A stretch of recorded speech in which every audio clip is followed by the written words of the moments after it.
Shalom, shalom, everyone. The copyright statute, fair use, copyright statute,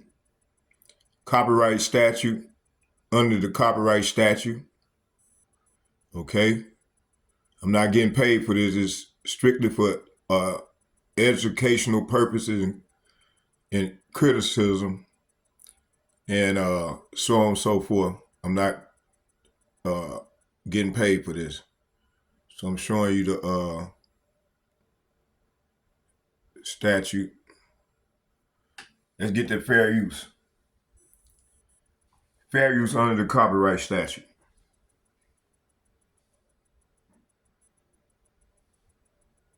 There you go. Fair use under the section 107 of U.S. Copyright statute. Fair use of the copyright material without copyright owner's permission under specific circumstances. This doctrine provides exception, okay? So, fair use. Here we go, right here. Copyright statute. So these people won't try to go in there and hit me with a copyright violation, okay? See, there it go right there. You go back. See? Fair use. Okay. Fair use. See? Criticism or commentary, which I'm going to be doing. Using copyright work in news reporting, I'm going to be doing that. Using copyright works for teaching, I'm going to be doing that. And research purposes. Using copyright. So, fair use. Okay, let's go back to part 2 of the lesson. Let's get it. Y'all know how I get down.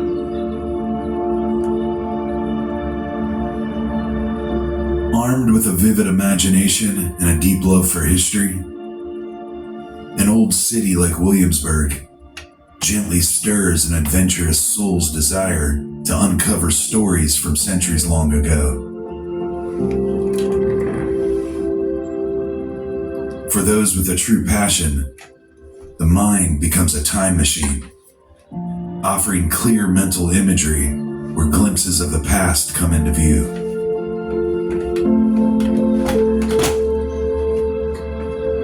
Any section of Earth here could be the exact location a founding father once stood, a historic occurrence unfolded, or where an unearthed relic may still lie hidden.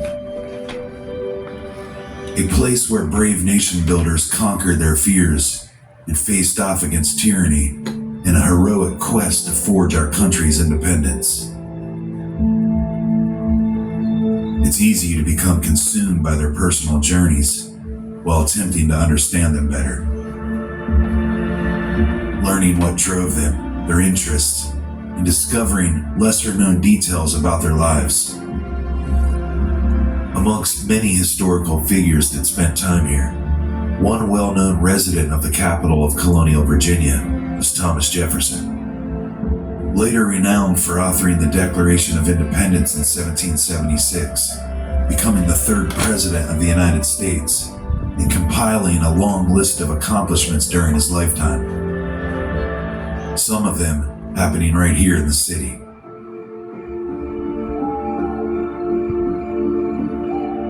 Walking the streets of Williamsburg, it's fascinating to see the places he was known to have lodged at. Like here at the Market Square Tavern, during his early years studying law under a well-known local of the town, George Wythe. He also spent late nights at his first cousin once removed, Peyton Randolph's house, where often important political gatherings and discussions took place. He was a wartime governor of Virginia, residing at the governor's palace for a short stint before the capital moved to Richmond. He would have walked down this very Duke of Gloucester Street, a man lost in thought, perhaps on his way to the Raleigh, planning what to say to a love interest with each step, or headed to an evening meeting in the council chamber to propose relying on fasting and prayer as a solemn protest in response to England's closure of the port of Boston. Before his rise in popularity, at age 18, he was just a student at the College of William and Mary, pursuing his education while residing on campus at the Christopher Wren Building. Here, he faced the stress of intense study habits and the challenges of personal growth. His writings left behind mentioned he suffered from splitting headaches. In later years, when Lord Dunmore, the last royal governor of Virginia, asked him to design the expansion of the Wren, he used sheer creativity and a self-taught passion for architecture to draw up a blueprint. Shortly after, he faced the frustrations of the construction efforts, abruptly ending due to the Revolutionary War. Interesting enough, the surviving design plans he mapped out of the original first floor of the building were remarkably used by modern-day architects during the restoration of the Wren seen today. Thomas Jefferson's complexity and originality as a thinker were instrumental in shaping the ideals that define our nation.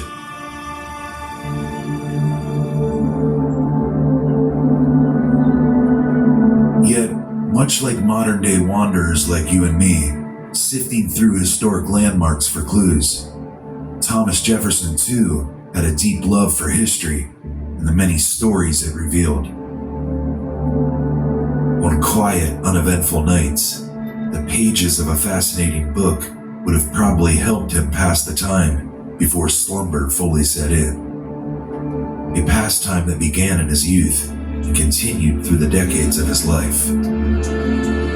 In his 60s and already well-versed in navigating struggles against oppressive government control, Jefferson's intrigue was piqued when, nearly 3 years into his presidency in 1804, he received an original, unpublished manuscript that detailed the country's first well-known colonial-era revolt carried out by English settlers. The underlying depiction of resistance greatly captured his interest. This document, valuable for its historical significance, revealed details of an uprising that took place 100 years before the American Revolution in nearby Jamestown. It also offered a vivid recollection of the event through the eyes of an eyewitness, someone who experienced it firsthand. As he read, Jefferson's interpretation of the happenings that took place, likely influenced by vivid inner visuals that shaped his perception, eventually led him to draft a handwritten copy of the story in an effort to have it published for public consumption. An account of furious defiance, rooted in a complex mix of motives and challenges. It was a formative time in our nation's early history, marked by a series of developments that continually violated the sovereignty of native lands, saw ongoing tensions between indigenous peoples and English settlers, slowly exposed the extent of political corruption in the colony, and ultimately led to the fall of indentured labor and the rise of slavery. It also served as an early warning that a suppressed and struggling population facing adversity, regardless of race, status, or creed, might unite to challenge authority and dominant role. The tensions driving these actions were complicated, with motivations ranging from legitimate concerns to more self-serving objectives. But like the quiet intensity of a shadowy night, cloaked in mystery and malice, when humankind is pushed to the brink, opposition is never far behind. This is the story of Bacon's Rebellion.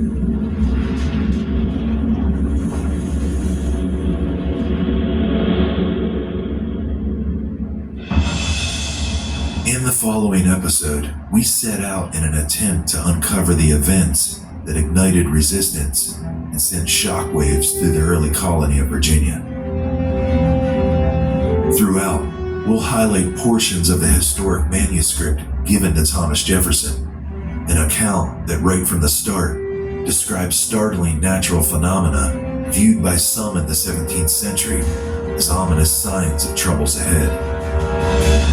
We'll dig into the early years of Nathaniel Bacon to learn about his upbringing and the early signs of his growing dissatisfaction with authority, leading to his eventual clash with the colony's governor over conflicting views and a mutual desire for power.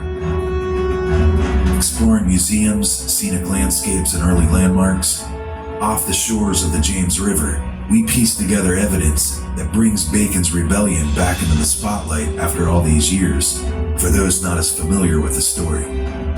From Jamestown to the once Middle Plantation, now Williamsburg, and across the river to Bacon's castle, a site where Bacon's men seized control and plundered. Join us as we attempt to recount some of the defining moments that unfolded during the rebellion. And while far from flawless, we present a visual portrayal of key scenes that took place, resurrecting key figures and locations from the uprising for the first time using the power of artificial intelligence. Despite some current limitations of this emerging medium, over 2,000 iterations were made to refine the character generations, ultimately achieving usable results that helped us bring these pivotal moments back to life. Are you an immigrant who is currently married to a U.S. citizen who's threatening to divorce you? Or did you recently get divorced from your U.S. citizen? Pivotal moments back to life.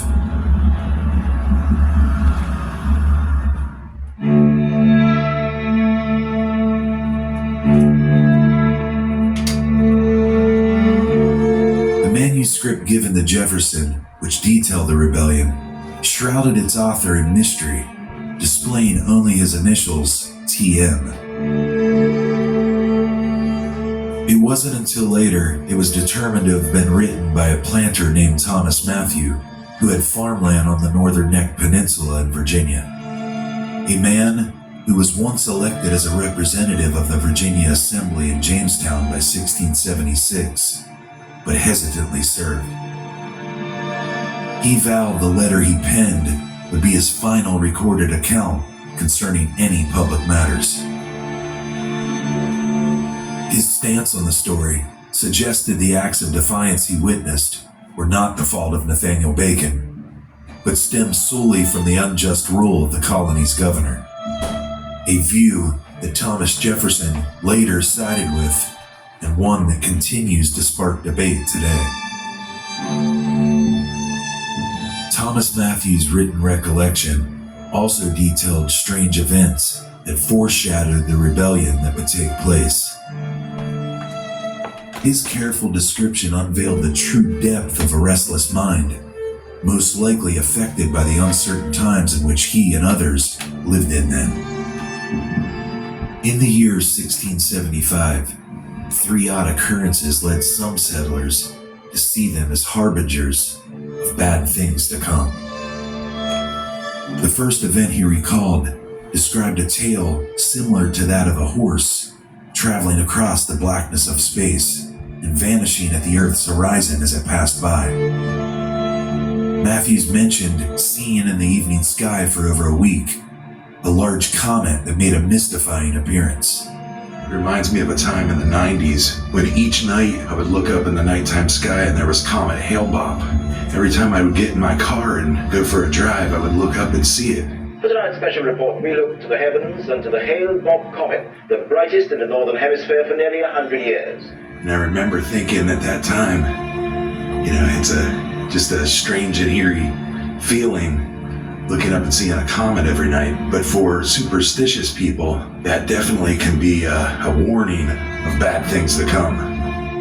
A second sign, easily seen by many, but in sharp contrast between the daylight and an abundance of dark shaded feathers, an endless flock of birds plagued the skies, congregating into a mass-moving gathering as they flew overhead. Snapping tree limbs they perched upon, while sending a dark reminder of a similar scenario that happened prior to a brutal attack on settlers that took place some 35 years prior. And the final phenomenon he recalled, large, nearly inch-long flying insects infested the lands, ascending from circular holes in the ground, feasting on treetop leaves, and swarming for nearly a month before departing. It sounds similar to what the Southeast recently experienced with periodical cicadas that swarmed the area. And of course, they came from holes in the ground and would die off rather quickly. It sounds eerily similar to what they experienced. Now, it could have been a locust or some sort of insect like that, but they were here for more than a month with their loud screeching tone and their red eyes. It definitely was a eerie thing to witness. Oddly enough, during the course of our week in mid-October of 2024 filming this episode, an aurora, a supermoon, and a comet appeared in the evening skies over Jamestown during our visit. It made us wonder, were we too being warned of something?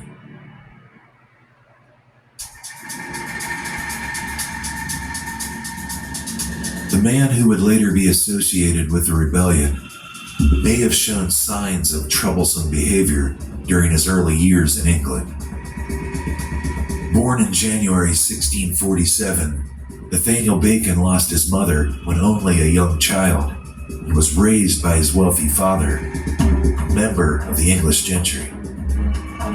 I was surprised to learn that some records suggest Bacon was enrolled at Cambridge University in 1661 at just 13 years old. However, due to his supposed lack of focus and poor grades, it appears his father withdrew him from the school and arranged for a private tutor as an alternative. As time wore on, his education and arrogant demeanor became more refined. After touring the continent and earning a degree, now a seasoned and enlightened traveler, his experiences likely shaped him into an outspoken and articulate motivator, driving thought and dissent. This may have also given rise to a passionate aggression that led him to push the boundaries of both law and societal norms in later years. Bacon married in 1670, but his wife's father objected to the marriage and chose to exclude her from his will as a result. With the new pressures of supporting his wife and family, remnants of Bacon's earlier rogue behavior, which included heavy drinking, gambling, and even dueling, began to resurface. At one point, he even devised a cunning scheme to cheat someone out of their land inheritance. This public misstep apparently forced his father to take drastic measures, hoping to teach his son the consequences of his reckless actions.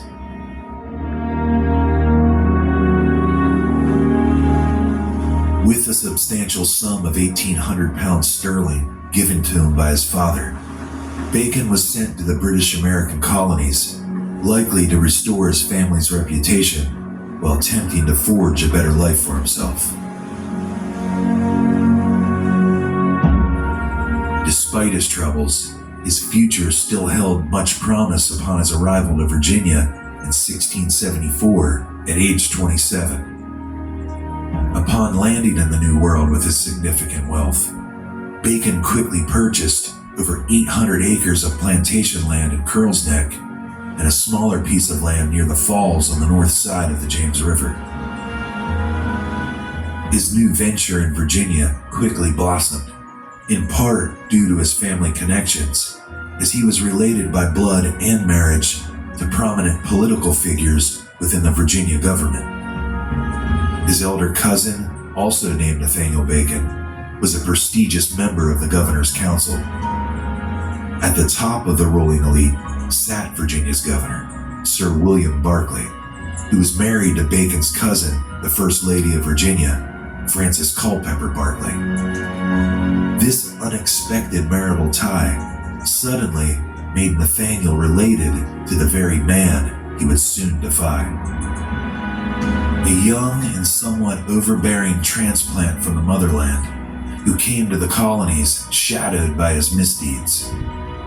But unlike some who arrived in Virginia, bound by a contract of indentured servitude to fund their journey for new opportunities, young Nathaniel Bacon's situation looked vastly different due to his relatives and wealth.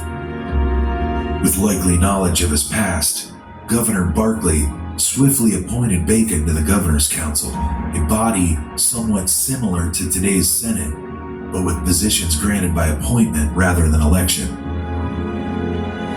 This clearly demonstrated the power of kinship, despite Bacon's youth and troubled history.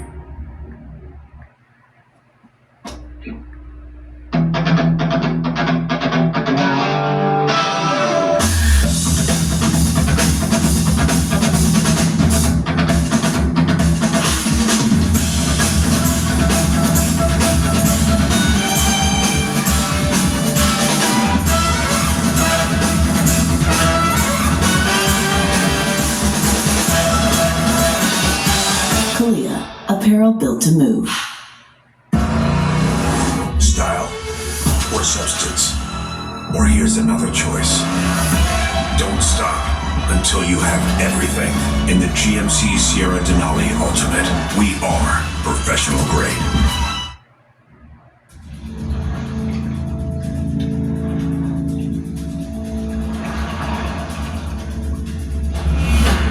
As I walked the sandy beaches next to the James River, I wondered what underlying stories led to the events of Bacon's rebellion. With the gentle rhythm of the river meeting the shoreline, my thoughts drifted to the first arrival of English settlers at Jamestown, and what that moment may have looked like through the eyes of our country's first inhabitants, as their world was forever changed. That turning point certainly sheds light on how our nation evolved and the many conflicts that followed. While many know that indigenous peoples lived on these lands long before outsiders arrived, fewer fully grasped the profound impact colonization had on them. But colonization also impacted those who came from England seeking key exports like gold, silver, timber, furs, and profitable crops to trade. Equally, it shaped the lives of indentured servants and enslaved Africans, whose hard labor was essential for cultivating these resources if they were successful. Their objectives would prove to be an ambitious undertaking, one that few could have fully foreseen with all its dangers and challenges. Similar to today's dominant corporations driven by wealth and power, the Virginia Company, a private trading business in England with rich shareholders seeking expansion, once landed at this very spot that lied before me, aiming to exploit the eastern coast of America to enrich its investors.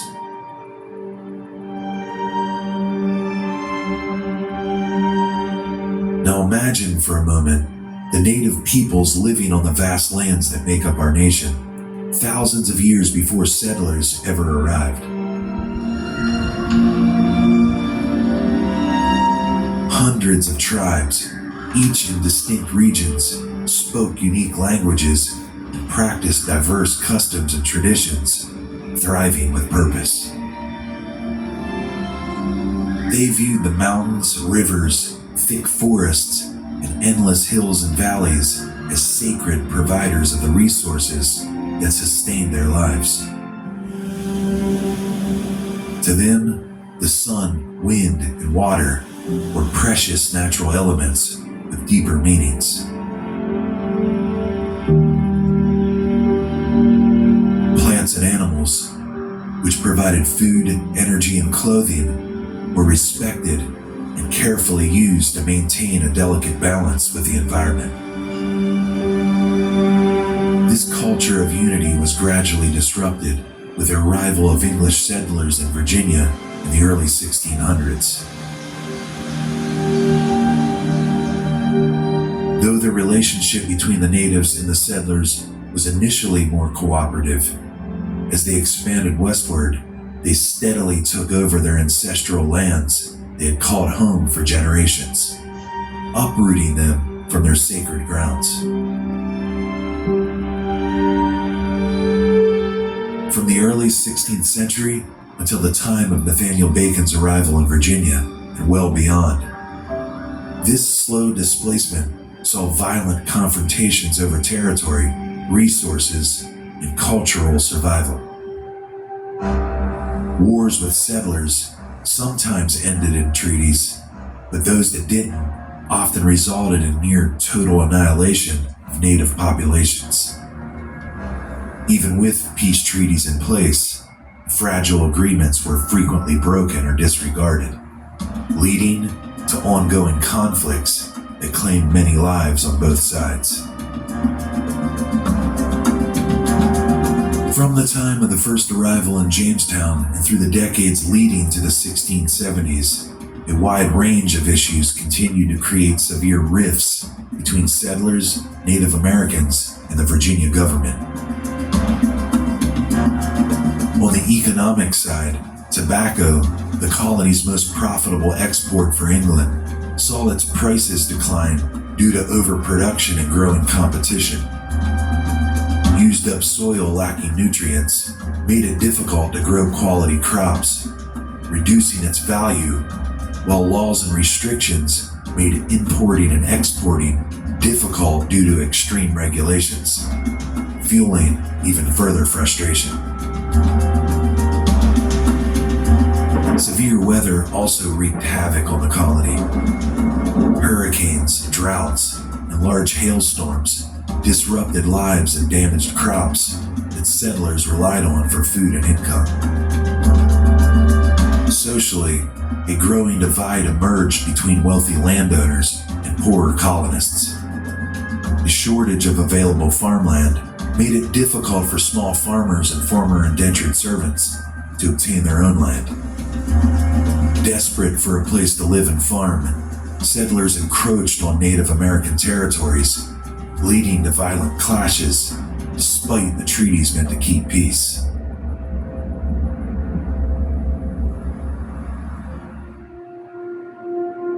Sir William Berkeley, the longest-serving governor of Virginia, was a well-educated man who had a love for literature and playwriting, earned a knighthood for his role in the Bishop's War back home, and was loyal to the crown. He arrived in the colony of Virginia in 1642 to serve as governor. In his later years, however, he became a polarizing figure, increasingly disliked by many. Known for granting political favors to those within his inner circle, Berkeley was often accused of pursuing divisive agendas that benefited the elite. His corruption, evident over 2 administrations, affected colonists, enslaved individuals, indentured servants, and Native American tribes across the region. Holding power in Virginia for nearly 35 years, during his rule, stories of aggression are recorded. Just one that stood out to me was when he led forces to capture the nearly 100-year-old Chief Opechancanough of the Powhatan Confederacy, who led natives to attack settlers in 1644. It was the tribal leaders' final attempt to remove the colonists from their lands during the Third Anglo-Powhatan War. The chief was brought to Jamestown, and as a spectacle of his capture, to the delight of settlers gathered in the city, he was paraded down the road. But a sudden turn of events saw a guard ordered to watch him unexpectedly shoot him in the back. Before dying, it's told the chief said, "If it had been my fortune to take Sir William Berkeley prisoner, I would not have meanly exposed him as a show to my people."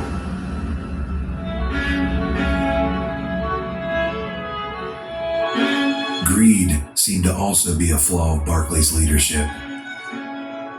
He and his closest allies controlled the valuable fur trade and were the only ones permitted to trade with local tribes.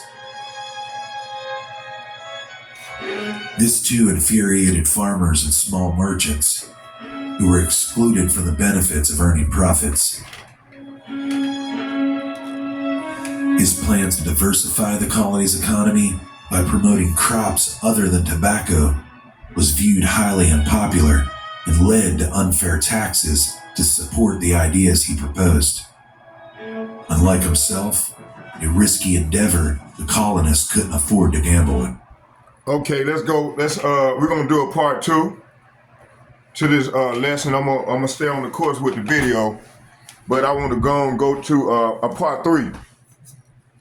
I want to go into some scriptures now. It's time to hit the scriptures.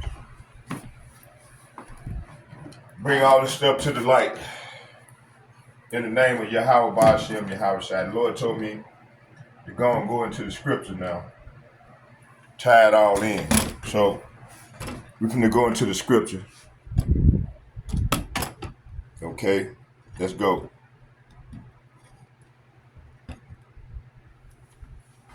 Okay. So, man, it's a lot. Man, y'all bear with me here. All right, so let's start here. So as I was reading earlier, let's go back to Deuteronomy 30 verse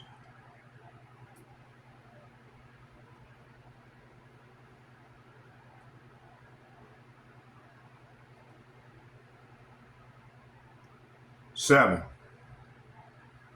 Actually, let's go. Let's finish it off. Let's go. Let's read that one, then we'll go on down.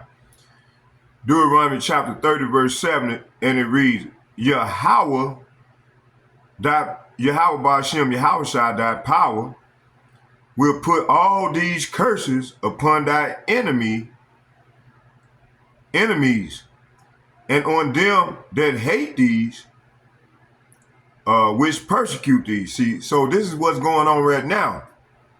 Okay?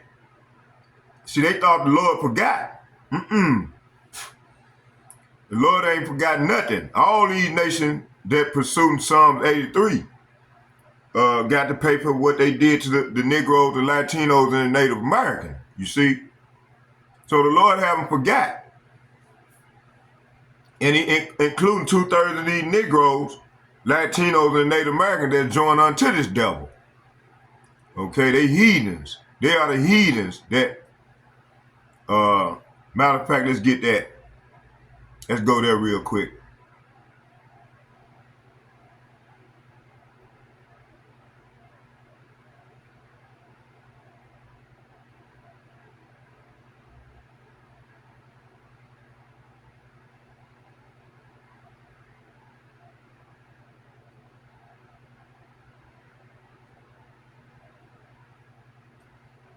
Hold on.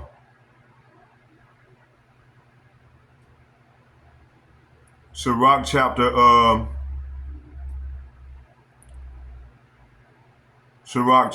on. Man.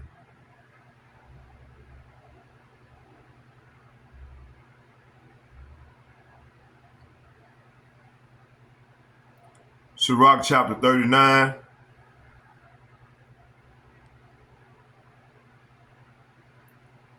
Verse 23.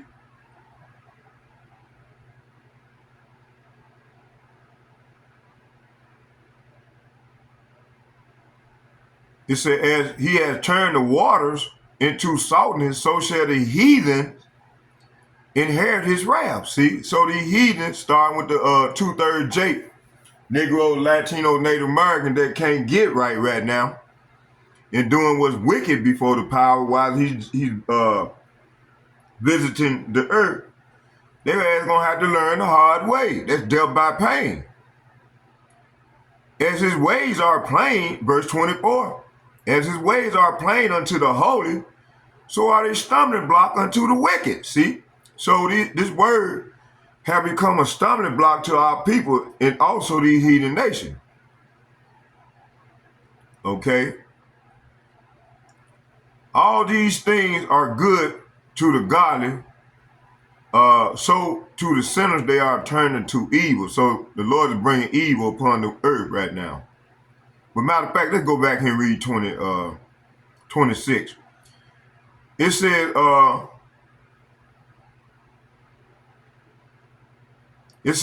going to start at 25. It said, for good are good things created from the beginning, so evil things for sinners.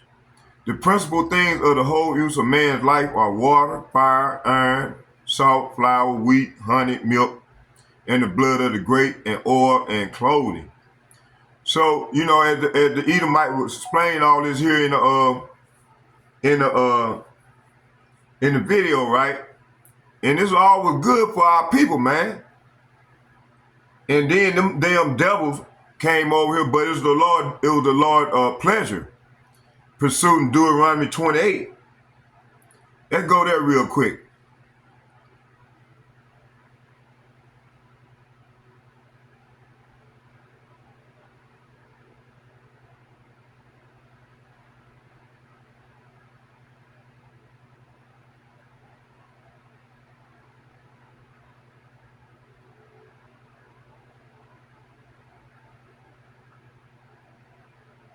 Deuteronomy chapter 28,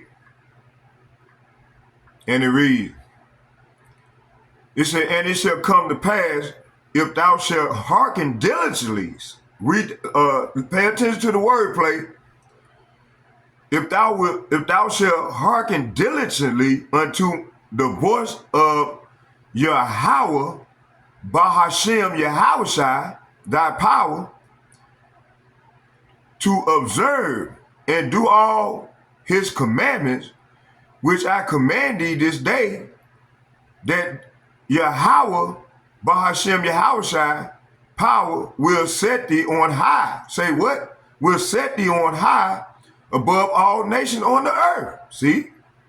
So that spot that these damn Edomites in, we supposed to be in that spot right now, ruling the earth.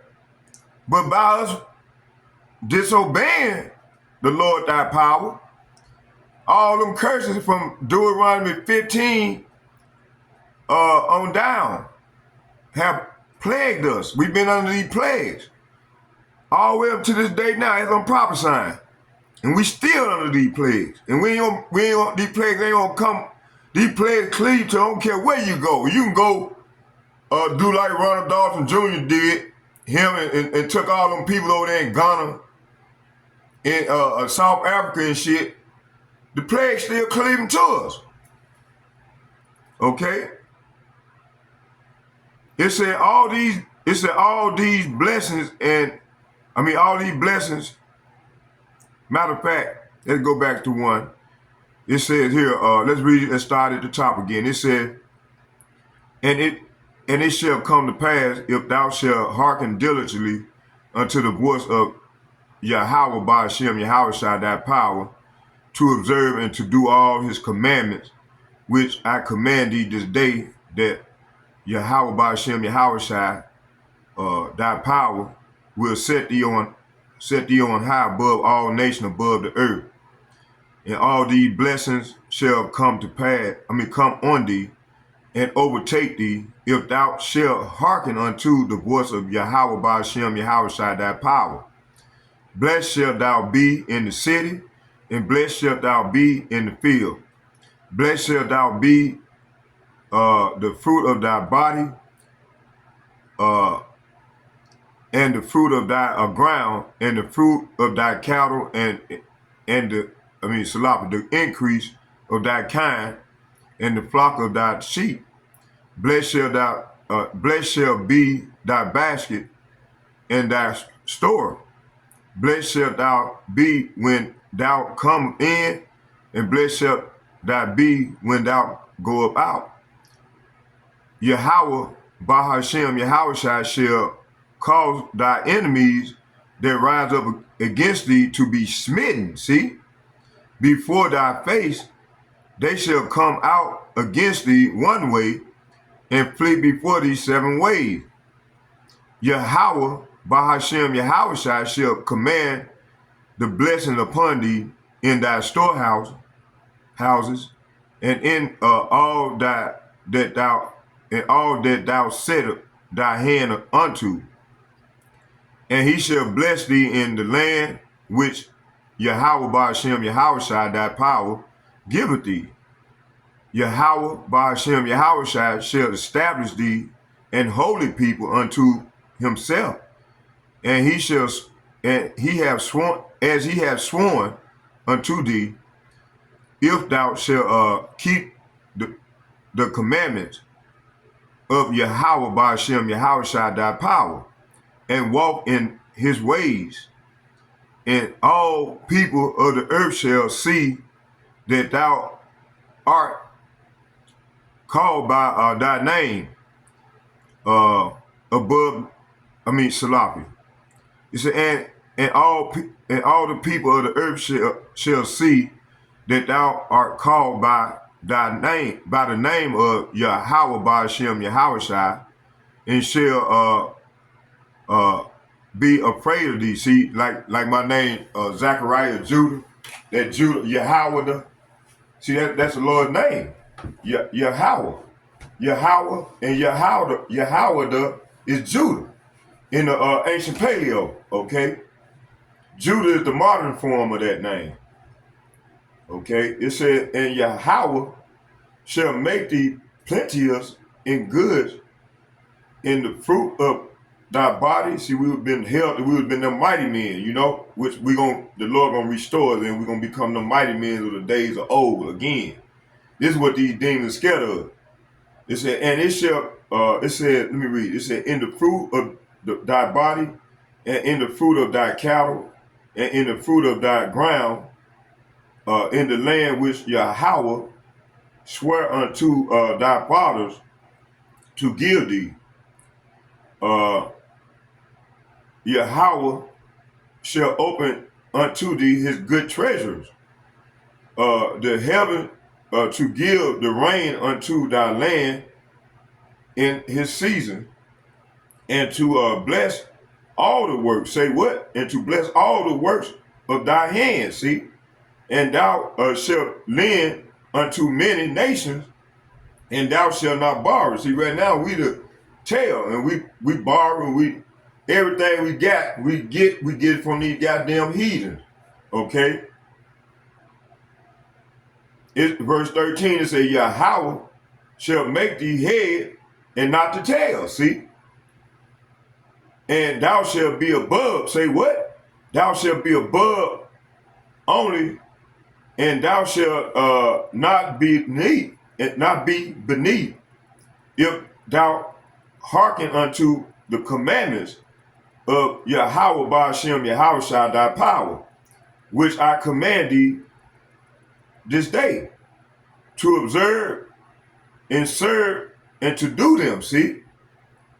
But see, our people have been taught through these Edomites, man, to be not to obey this and then these devils, they teaching these weak ass niggas that the law is done away with. There neither no Jew or Gentile. Bunch of bullshit, man. Okay, let me keep reading. It says, if that thou hearken unto the commandment of YAHAWAH BAHASHAM YAHAWASHI thy power, which I command thee this day to observe and to do them. See? Verse 14, it said, and thou shalt not go aside from any of the words which I command thee this day, to the right hand or to the left. See, when he talking about the right hand, talking about turning to these different religions and shit. Catholic Church, starting with in Islam, you see. But see, this is what our people are heavy into right now. So they don't turn to the right and the left, and then they don't look backwards. The brother did a lesson earlier talking about going backwards. Elder Yashawama did a lesson, I think a few days ago. Like Lot's wife, she turned back, looked back, and she turned to a pillar of salt. And that statue right there, right now, to this very day. It said, and if thou shalt not go aside from any of the words which I command thee this day, to the right hand or to the left, to go after other gods. See, to serve them. See, I didn't read this yet. You see, that was the spirit. Okay, now 15 on down. I'm not gonna read. Y'all read that on your own time. 15 to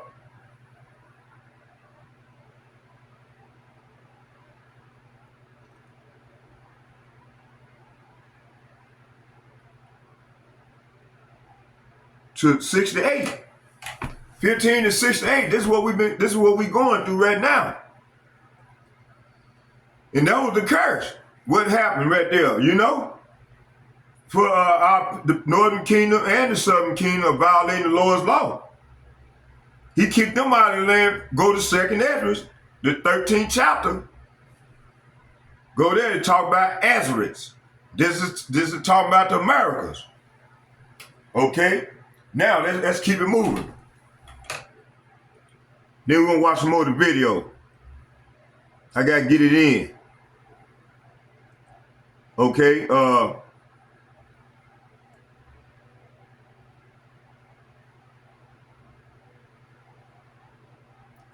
Christopher Columbus, often referred to as a cabal, C-A-B-A-L, made his first voyage to the New World in 1492. He landed in Bahamas on October the 12th.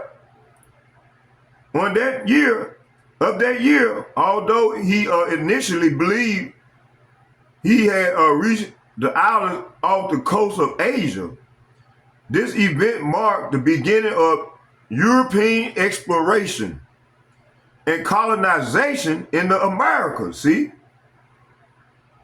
Okay, Bacon rebellions took place in 1676, which was 184 years after Columbus' first voyage in 1492.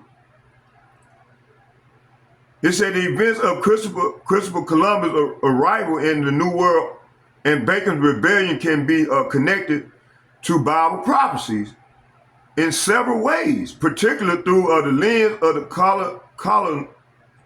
colonialism, oppression. Okay?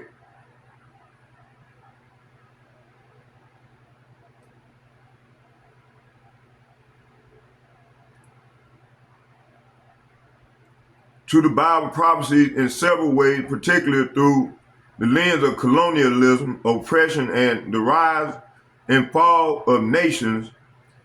Here are a few potential connections. The rise of oppressive powers, the prophecies in Daniel the 7th, in Revelation 13, there are references to the rise of empires, particularly the beast system, see, that represent oppressive governments. Columbus' arrivals in the New World led to the rise of European colonial powers that oppressed and enslaved indigenous people and Africans. Well, you know what? The Africans, they were Hebrews. They were Hebrew Israelites, not Africans. Okay? That African is a byword. You got many nations in Africa. It said this mirrors the scriptural theme of powerful empires that conquered and subjugated nations for their own gain. See? Connection. The arrival of Columbus and the establishment of European colonies aligned with prophecies of nations, beasts, rising up and exploiting other peoples, fulfilling the biblical narrative of empires that expand through conquest. Daniel 7 and 7. Daniel chapter 7 and verse 7. Let's get that real quick.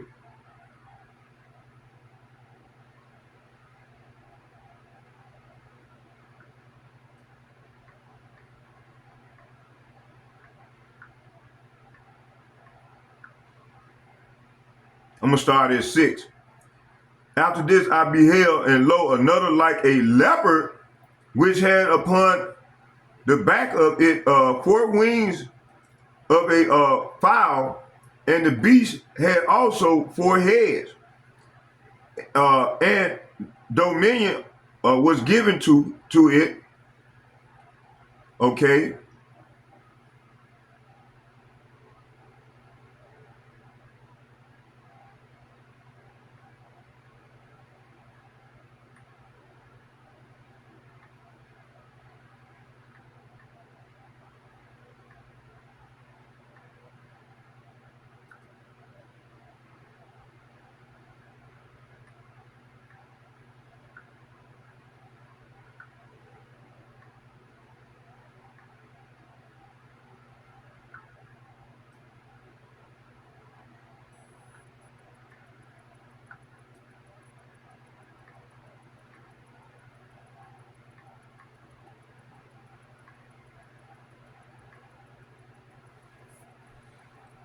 Let's read it again.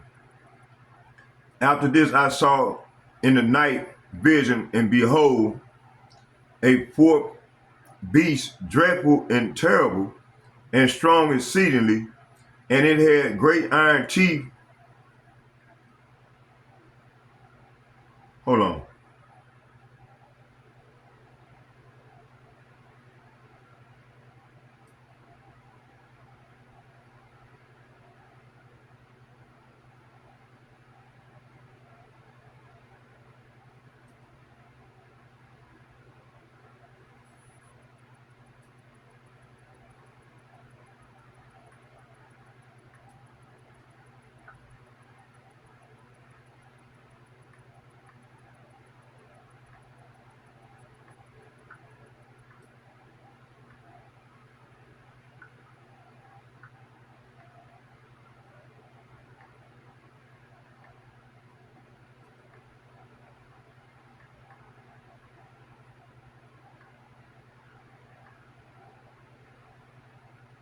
Okay, let's go back and read it again. It said, after this I beheld, and lo, another like a leopard, which had upon the back of it 4 wings of a fowl. The beast had also 4 heads, and dominion was given to it. So this is saying, then the third of these strange beasts appeared, and it looked like a leopard, and had 4 bird wings on its back, and it had 4 heads. Great authority was given to this beast. What does this mean? Let's find out. Okay,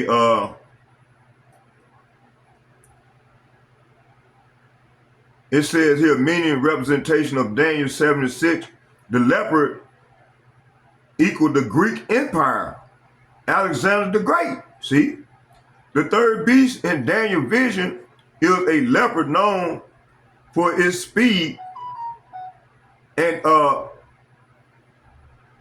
agility. This represents the Grecian Empire under Alexander the Great. The 4 wings on its back emphasize incredible swiftness, symbolizing how quickly Alexander conquered much of the known world, from Greece to Egypt to India, in a short time. The 4 heads represent the division of Alexander Empire into 4 parts after his death in 323 BC. The four heads, Alexander 4 generals. After Alexander died unexpectedly, his empire was divided among 4 generals known as the Diadochi.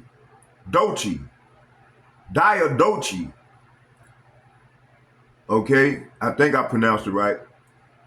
Cassander, Macedonia, Greece. Lysimachus, Asia Minor, Thrace, Seleucus, Syria and the east, and Ptolemy, Egypt. These 4 heads ruled independently, fulfilling the prophecies, and dominion was given to it. This refers to how Yahawah gave rulership to the Greeks, fulfilling Daniel chapter, matter of fact, let's get that. Hold on. Daniel chapter 2, verse, Daniel 2.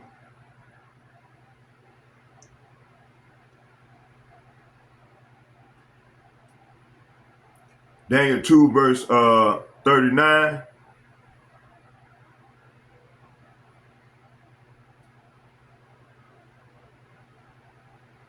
It said, the Medo-Persian and Greece, it said, and after thee shall arise another kingdom inferior to thee, and another third kingdom of brass, which shall bear rule over all the earth.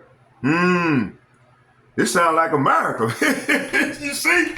Hold on, y'all. Let me see something here.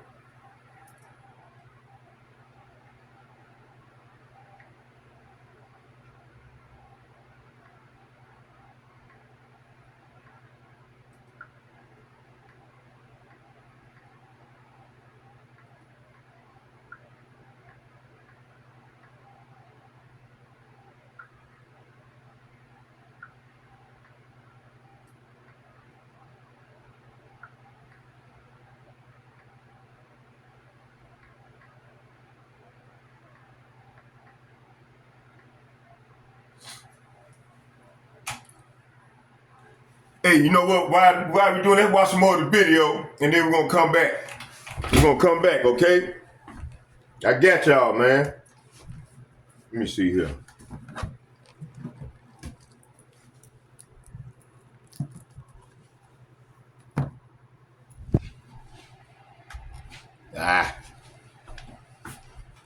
Put another book up there. Man, I love doing the work for the Lord. Hey, thank you, Lord. The Lord keep me motivated, man.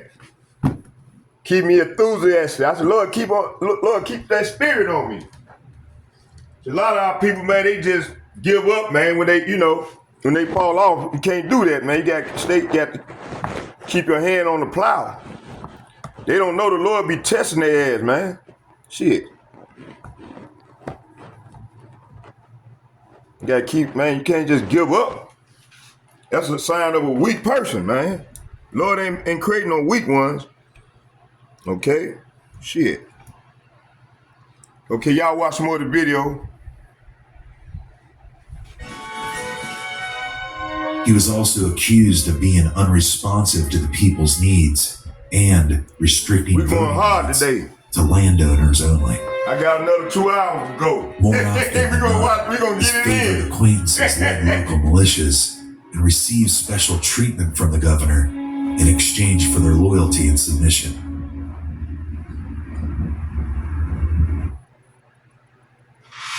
Currently paying 20% plus interest on your card? Come on now, don't start this shit, Esau, with that bullshit now. $5,000 balance could cost you. My man Crazy Gad watching. I know he watching. That's my brother, man. I love that brother.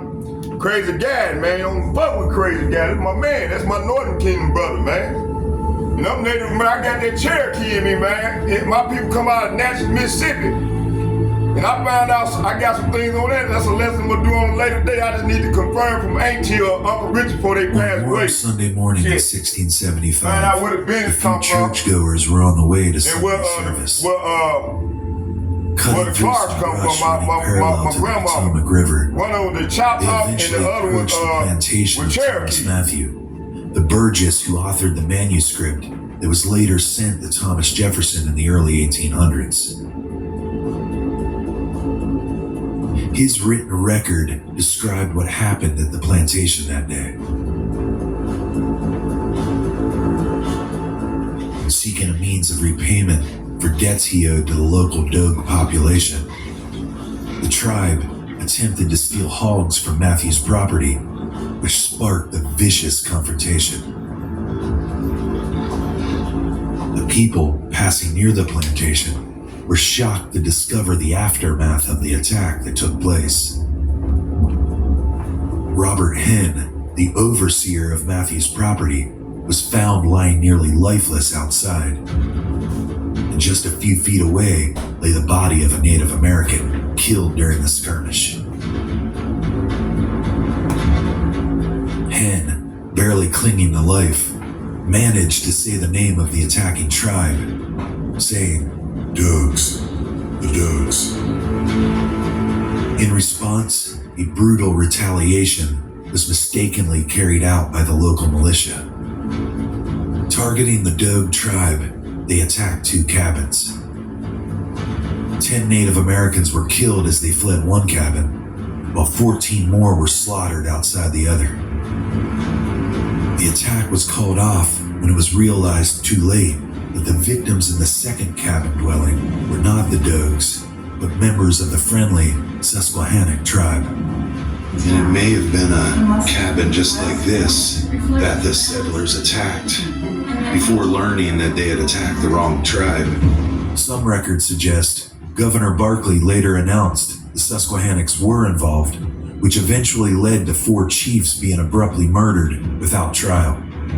Soon after, the tribe responded with costly counterattacks on various plantations as far south as the James and York River. One such conflict took place on property that Bacon owned. There, one of his servants was killed during the fighting. Fueled by personal loss and the settlers' desperation, Bacon rose as the fierce defender they were hoping for against the relentless attacks. His discontent for colonial leadership was growing. Though clashes between tribes and settlers had been ongoing for many decades, the back and forth nature of attacks and revenge that was taking place ignited tensions, ultimately lighting the fuse that would lead to the approaching rebellion in Jamestown. While history does record Barkley eventually built forts as a defense against attacks, fighting the natives came at a high cost and placed a heavy tax burden on the colonists. The manuscript written by Thomas Matthew recounts numerous reports of bloodshed sent to Barkley, who sometimes made false promises of support but never followed through. Distrust and anger amongst the people was brewing. Bacon continuously sought the governor's approval to form a militia, but with his continued delay in response, he slowly began to recruit frontier settlers, indentured servants, and African slaves. As their leader, they planned to raid tribal territory and seize their land.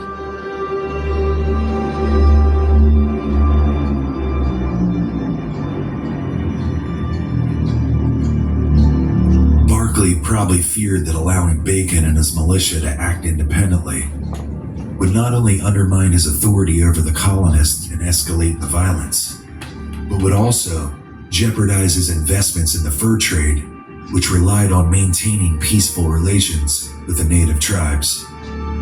He denied Bacon's request to raise a militia. Although permission to form the militia wasn't granted by the governor, Bacon eventually defied his order, and his growing forces began to launch unauthorized attacks on Native American tribes. When Barkley found out, he immediately declared Bacon a rebel, stripping him of his position on the governor's council.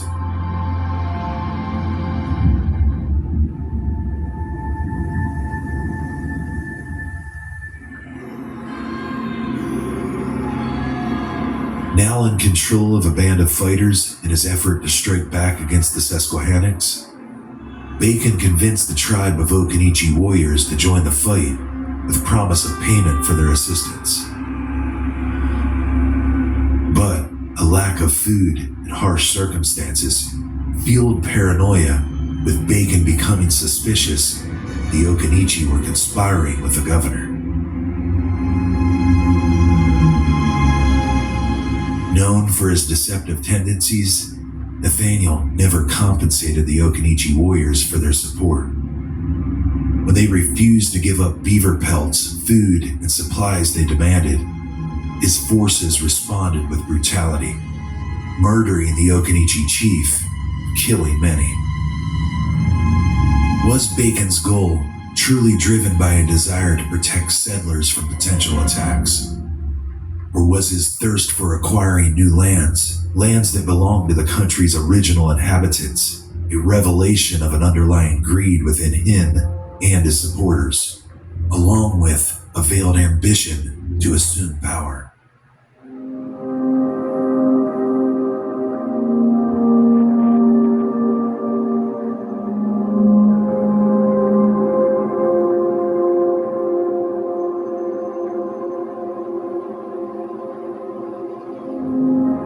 In the backwoods of Virginia, a strong wave of support was emerging among frontiersmen, farmers, servants, and even slaves who rallied behind Bacon's firm stance against Native Americans and Governor Barclay's corrupt governance.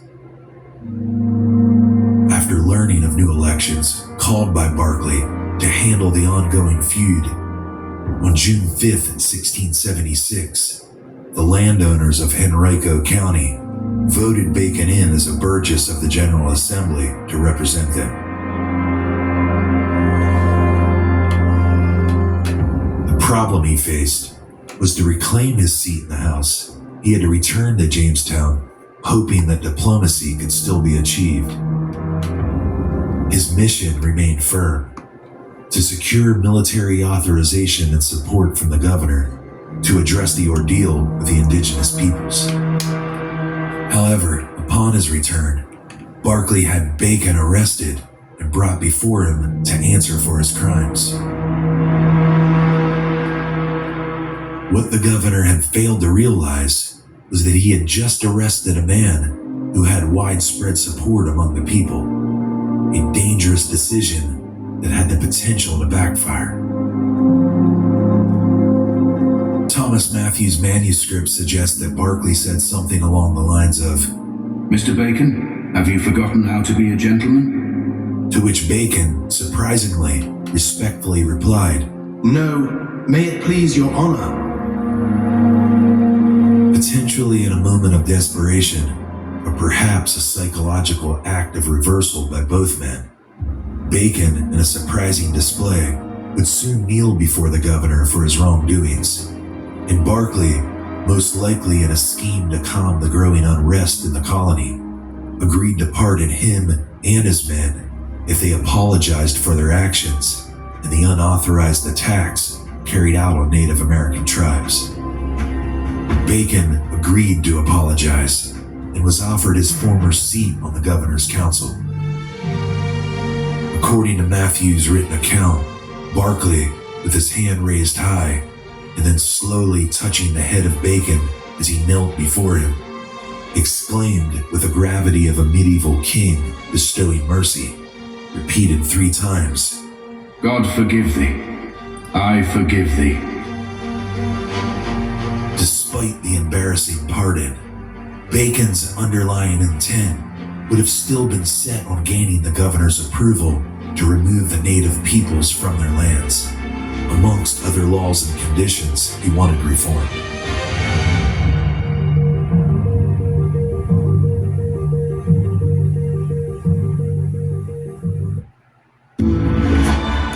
Watch the latest shows all in one place and get up to 6 accounts per household. Okay, that's good. Let's get some more scriptures. All right, so y'all get y'all popcorn and your coffee, because, man, I'm going to be about 2.5 hours long with this lesson. Okay, let's go into these scriptures. Okay, I said, see here, what was it? I got a lot to bring out, man. I might have to do a part 2 or part 3.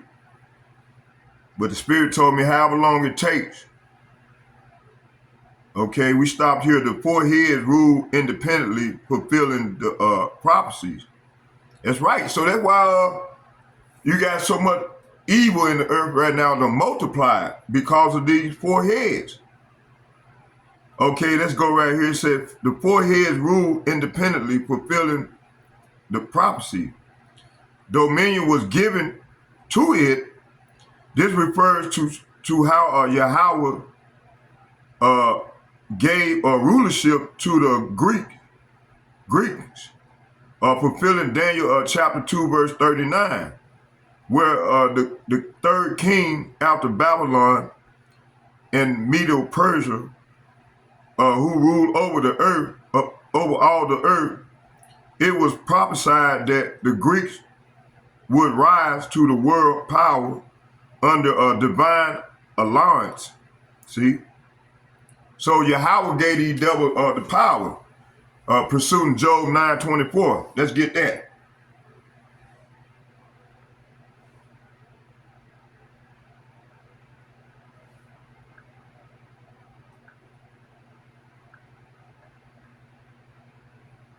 Job chapter 9,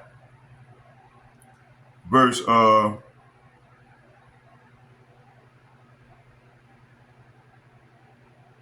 24, and it reads, the earth is given into the hand of the wicked.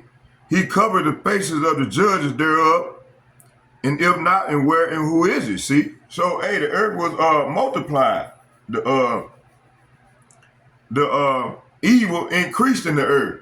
You know, after the earth was given over to this devil hand. Like we've been saying, it happened right around the Renaissance period. Okay? And when you go into, hold on.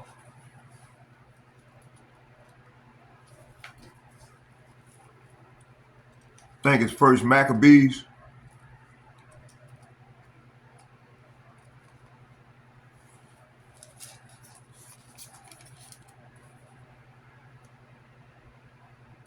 (221).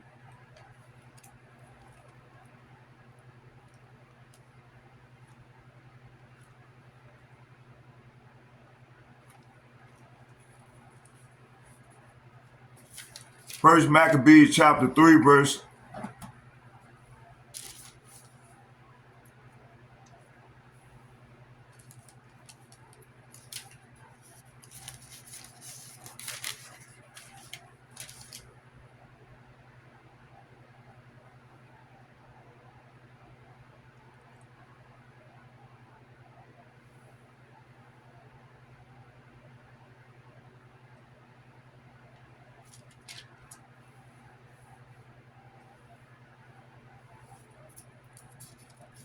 'Hold on, y'all. Let me turn this fan off. Messing with the book, my Bible here. Let me see what now. We'll turn it back on. Let me see here.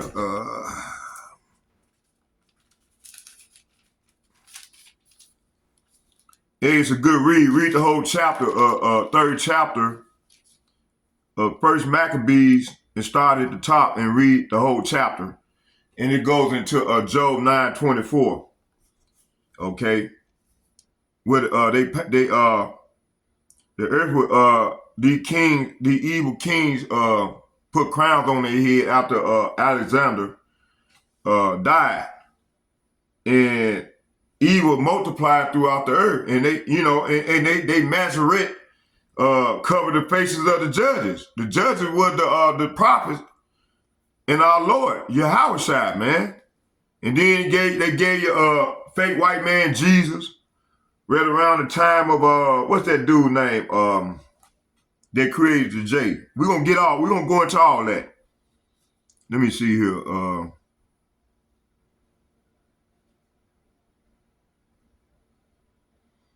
I'm gonna start at 42, and I'm gonna read to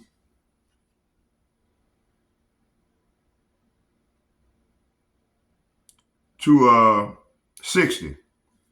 It said, now Judas and his brothers saw that the misfortunes had increased and that the forces were encamped in their territory.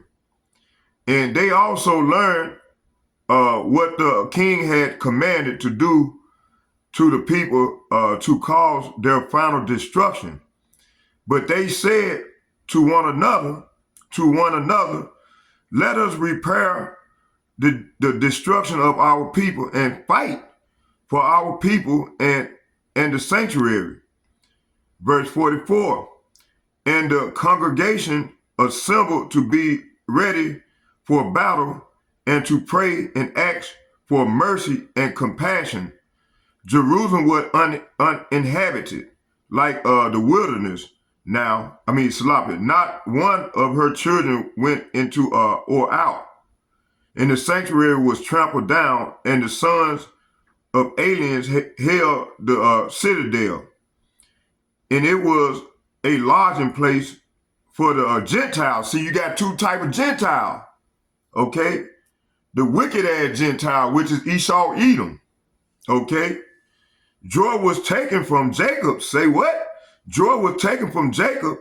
The flute and the harp ceased to play. So they assembled and went to Mizpah opposite Jerusalem because Israel formerly had a place of prayer in Mizpah. Verse 47, they fasted that day and put sackcloth and sprinkled ashes on their heads and rent their clothes. And they opened the book of the law. Say what? And they opened the book of the law to inquire into those matters about which the Gentiles were consulting these images, see, of their idols. And they also bought garments of the priesthood and first fruits and the tithes, and they stirred up the Nazarites who had completed their days, and they cried aloud to heaven, saying, what shall we do with these? When shall we take them? And thy sanctuary is trampled down and profaned, and thy priests mourn in humiliation. And behold, the Gentiles are assembled against us to destroy us, and thou knowest what they plot against us. How will we be able to withstand them if thou do not help us? See? So Judas Maccabee and them, they were crying out to the Lord, man. And see, this is what we're going to be doing in these days, in this time. Because this same thing, what's going on now, going to happen now in this place. Okay? Pursuing Ecclesiastes, let's get that.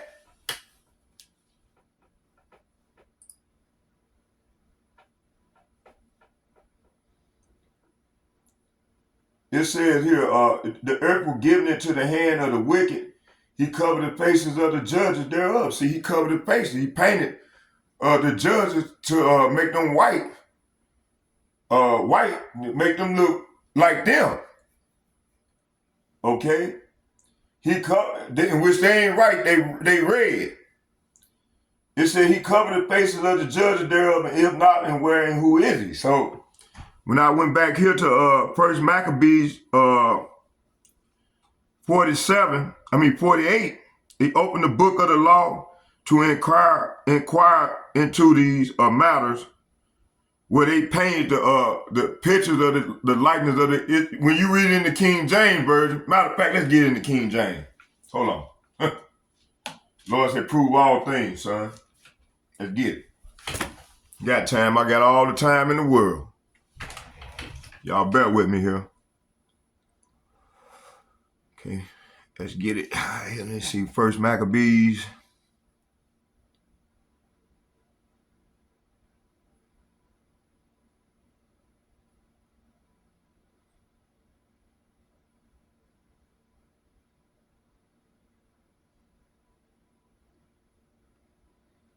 Chapter 3.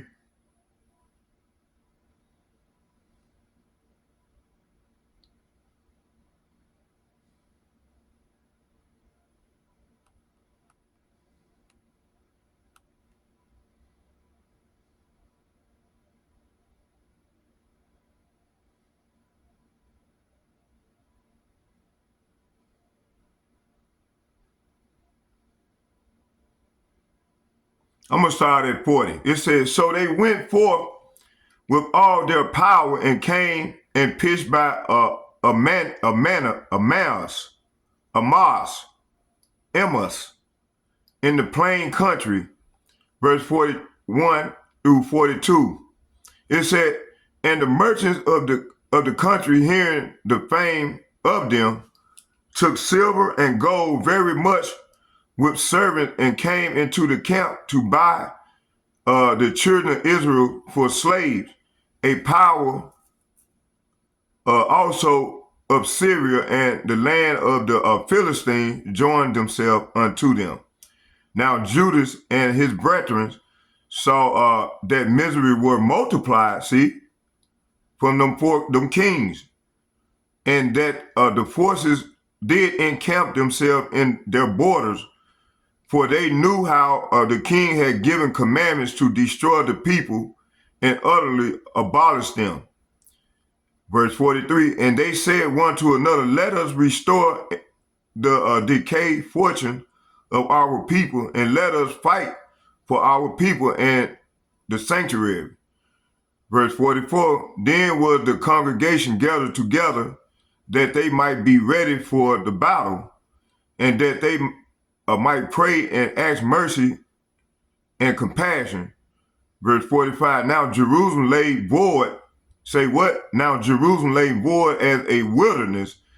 There was none of her children that went in or out. Hey, that's when they were eating. That's when they were eating the babies and shit, man. The Lord had put that curse on them, man. And look, they were eating their child. When you read Deuteronomy 28, it talks about that, man. When you go down and read 15 and on down, it talks about this event. It said, now Jerusalem lay void as a wilderness, and there was none of her children that went in or out. And the sanctuary was trodden down, and the aliens kept the stronghold. The aliens with them Gentiles. And the heathen, talking about the Gentile, had their habitation in that place.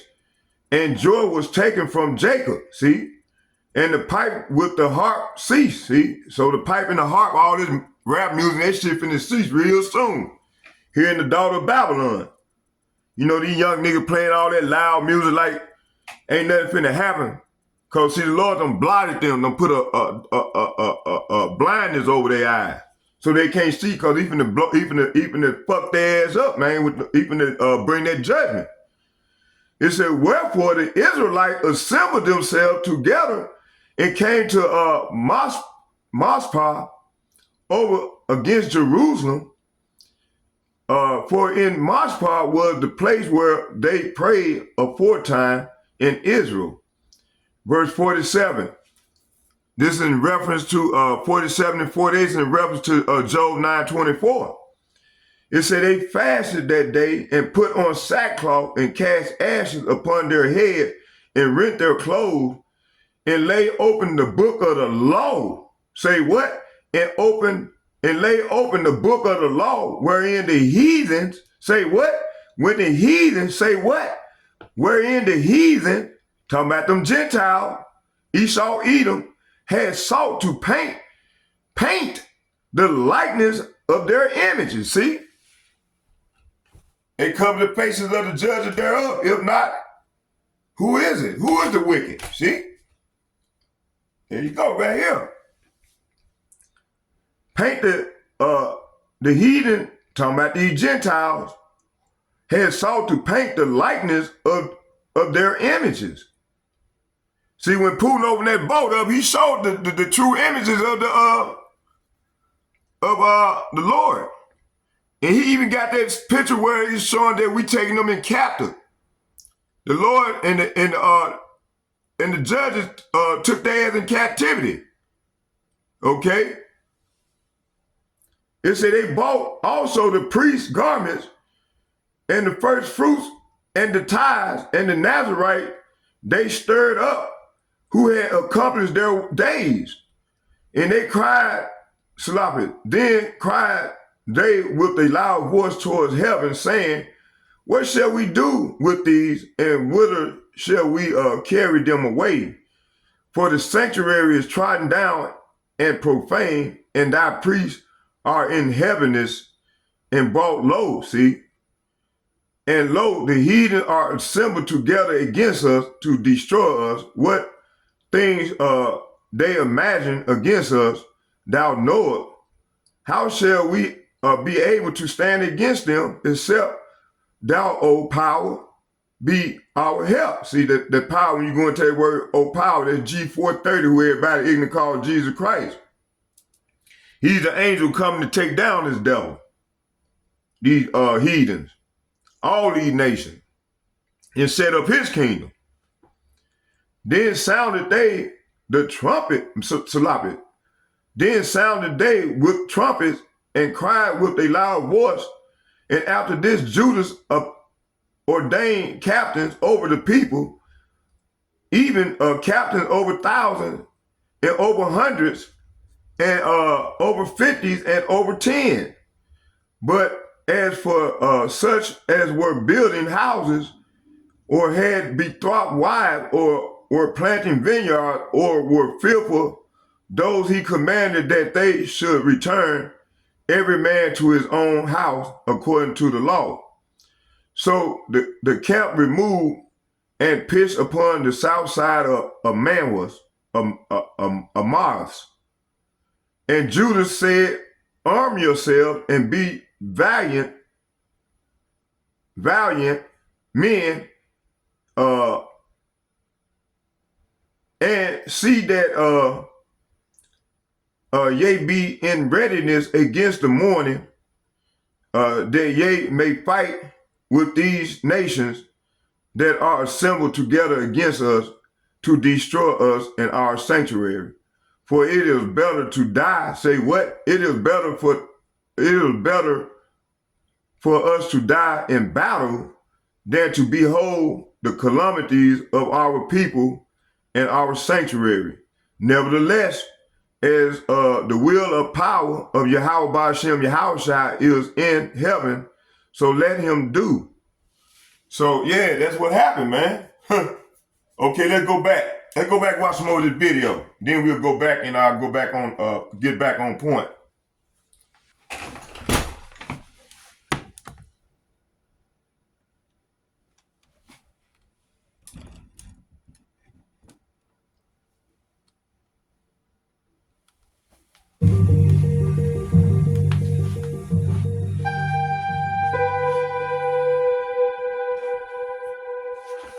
After some debate between assembly members and Governor Barkley over which issues to prioritize, a few argued that auditing public finances would be beneficial for transparency. However, Barkley diverted their focus, urging them to form committees to address the growing threat of conflict with indigenous peoples. Arguments broke out over the committee's structure. Some assembly members believed that including 2 council members was standard procedure, while others, including Thomas Matthew, argued that burgesses should draft the plan independently and then take it to the governor for review. But the idea was ultimately scrapped without a formal vote. One solution to assist in the confrontation with natives involved assistance from Queen Kakakoeski of the Pamunkey tribe, who had lost her husband while he was fighting for the English. She requested compensation for his death as a condition for providing warriors to help in the struggles against enemy tribes. But the chairman brushed off her request and the careful thoughts she shared, showing little sign of empathy regarding her remarks. It seemed the colonial leaders were only concerned with determining how many fighters she could provide to help ward off attacks by their tribal foes. Under pressure and saddened by their lack of compassion, she reluctantly offered only 12 warriors, despite having over 150 available. Her primary concern, though, was the well-being of her people, given the losses they had endured in the past, including her husband's death. Meanwhile, Barclay continued to stall any efforts to fully grant Bacon his commission. And by keeping the assembly preoccupied with planning responses to altercations with the indigenous peoples of the lands, he secretly worked to regain full control of the colony's governance and contain the rebellion's lingering influence. According to the manuscript that had so intrigued Thomas Jefferson more than a century later, it recounts Barclay's orders to raid Bacon's plantation. But to his frustration, Bacon managed to evade capture and flee. Thomas Matthews' recollection of the events loosely suggests he might have received intel from his cousin just in the nick of time to escape and avoid being recaptured.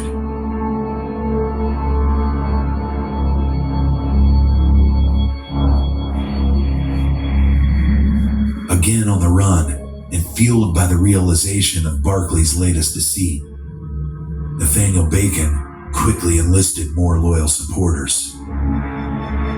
Men who still sought to eradicate the Native Americans and who were determined more than ever to force the governor's approval for their actions to move upon them. This time, however, they would accept no excuses.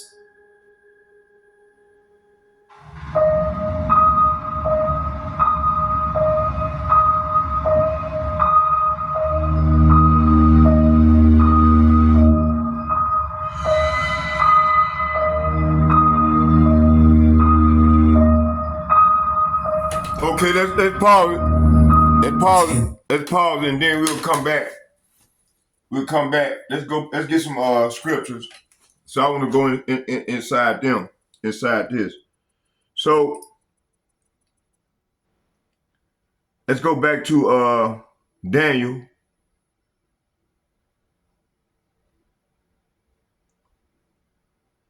So dominion was given unto this devil, man.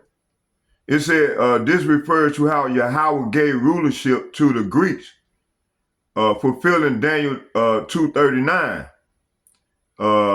chapter 2, verse 39, where the third kingdom after Babylon, the Media of Persia, would rule over all the earth. It was prophesied that the Greeks would rise to world power under divine allowance. Okay, and the Greeks gave you the Roman Empire. You know, it said the Greeks were the first empire openly ruled by the son of Japheth and Edom. So you know, Japheth, the brothers done went into that already. This wasn't Japheth. It was Rome. It was the Edomites, man. It wasn't Japheth, it was Edom. Edom took their land. Together, especially the Edomites, that converted and rose into power, see? Within the Greek system. It wasn't Japheth. First Maccabees chapter 1, verse 1 speaks of Alexander the Macedonian, son of Philip, showing beginning of Greek rule over Israel, see?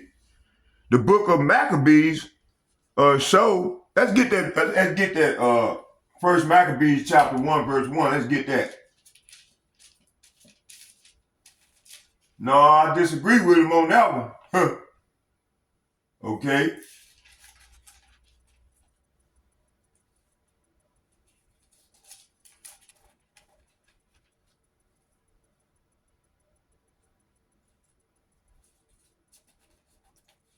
Right here. It said, after Alexander, the son of Philip, the Macedonian, who came from the land of Kittim, had defeated Darius, the king of Persia, of the Persian, and the Medes, he succeeded him as a king. He had previously become the king of Greece, too. He fought many battles and conquered strongholds and put to death. Say what? And put to death.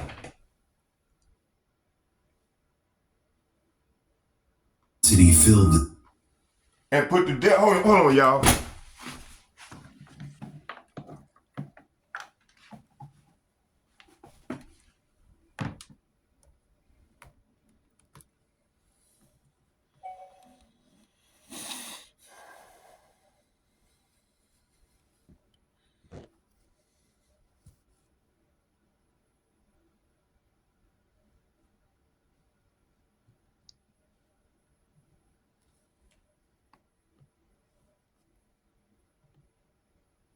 Dear beachcombers and early risers, wine tasters and music lovers, family travelers. Intensity filled the city of James. Hold on, y'all. Bear with me. Okay, let's keep going here. Get that out of here.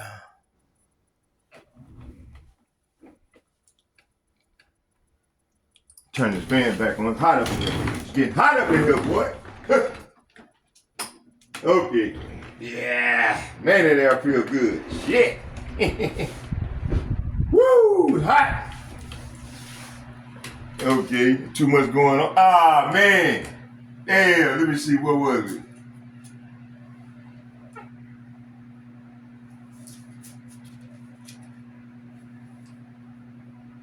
It says here, he advances to the end of the earth and plundered many nations. When the earth became quiet,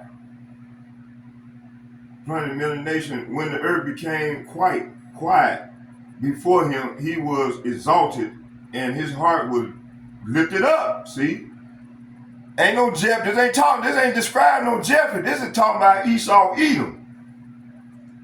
Talking about this red dragon. Let me see where it said it. Oh yeah. He gathered a very strong army and ruled over countries, nations, and princes, and they became tributary to him. And after this, he fell sick and perceived that he was dying. So he summoned his most honored officers who had been brought up with him from youth, and divided his kingdom among them while he was still alive. And after Alexander had reigned 12 years, he died.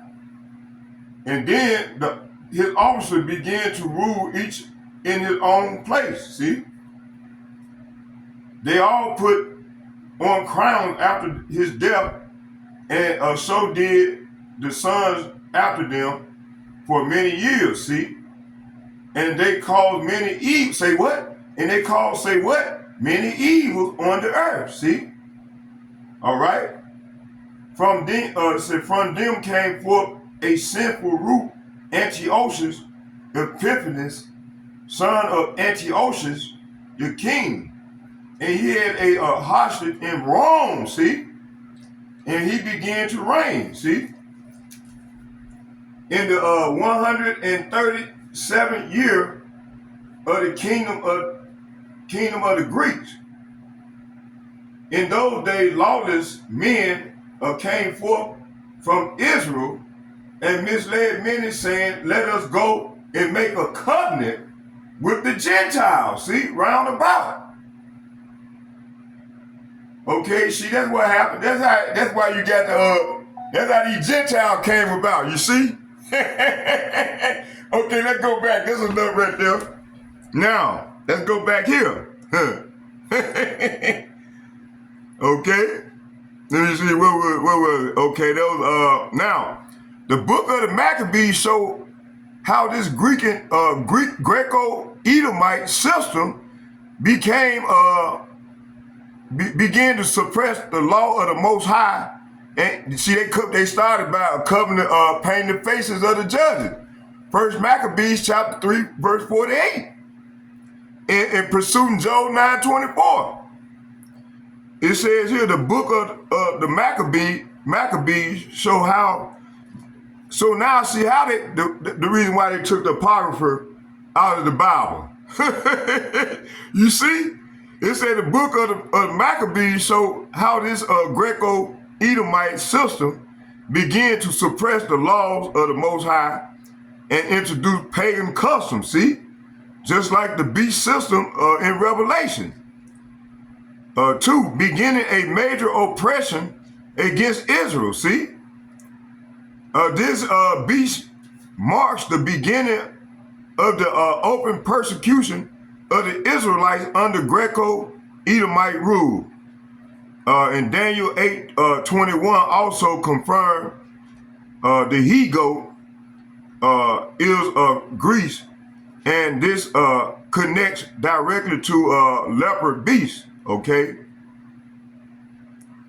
Daniel 7 verse 6 represent the Greco Empire under Alexander the Great, swift, powerful, and divide into 4 kingdoms. Spiritually, it marks the rise of the Edomite influences through Greek culture, which led directly into Roman Empire, Daniel 7:7, and the final beast system in Revelation.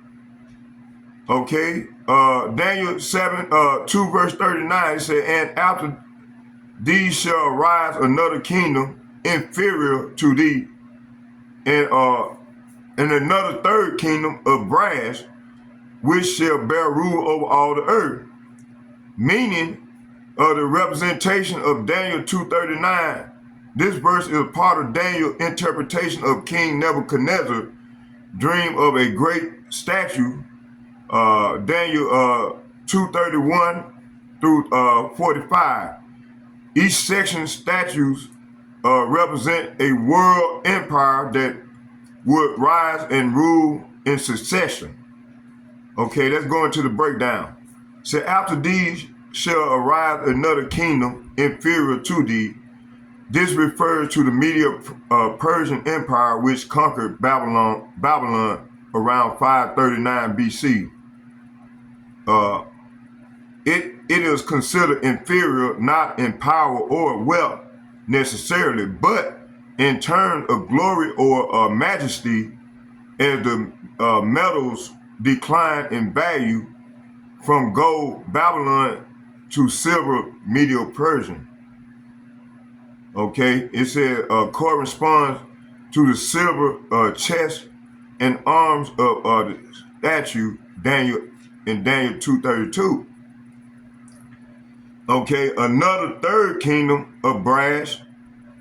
This is the Grecian Empire led by Alexander the Great, who conquered the known world with lightning speed around 331 BC. Okay, the brass, meaning bronze, represent the Greek dominance, especially in military and culture. Okay, brass is harder than silver and gold, symbolizing greater militarism. It's dealing with the military, but lesser nobility. Corresponds to the belly of and thighs of brass in the statue in Daniel 2:32. 3, it said, which shall bear rule over all the earth. This emphasizes that the global influence of the Greek Empire. Not only did the Greeks conquer militarily, but they spread Hellenistic culture, see? Philosophy, language, paganism. And our people had when we got conquered, they were heavy off into this paganism and Hellenistic. They were Hellenized. And they became heathens like they doing today. In this Babylon, in this spiritual Babylon, it says here, a spiritual, aka spiritual Egypt. Across the known world, laying the groundwork for Edomite spiritual deception. See, this fulfilled the prophecy that the third kingdom, brass, will have dominion over the earth. Prophetic and spiritually significance. Esau's spiritual infiltration begins here. The Greek began to influence the Holy Land and the Israelite, especially through Antiochus Epiphanes. I just read about him, who desecrated the temple. First Maccabees chapter 1. Okay, I was just reading on that account. Okay, and that's when they made a covenant with the Gentiles. That's when he said he made a covenant with the Gentiles, right? Okay, so you can read all this account, and when you read First Maccabees chapter 1, okay, it says, this empire is when Edomites began to merge into power, leading to Herod the Idumean, aka Edomite, ruling during the Yahawashi's time. See, they the one killed Yahawashi along with our people, man. They talking about give us Barabbas, and hey, these Negroes and Latinos, Native Americans, is right back on the scene right now, doing the same old shit they were doing back then. Okay, B, it said the foundation, and even the Muslims, them too. It said, like a lot of our people, became Muslim, and Moors and shit. And they don't know that the Moors and the Muslims, they contribute to the slave, to the sub-Saharan slave trade. And you got these stupid ass niggas still want to be Muslims and Moors and shit. They don't know they finna get judged for that. Now that brother come up to the my sanctuary, mark me to my Assalamu alaikum. Okay, all right, brother. No, we're not no Assalamu alaikum here. Okay, it's Shalom. And then when that's a broke down form of Hebrew language. Hebrew, broken language. Okay, broken language. Okay, Hebrew language was the authority language back then until we were conquered.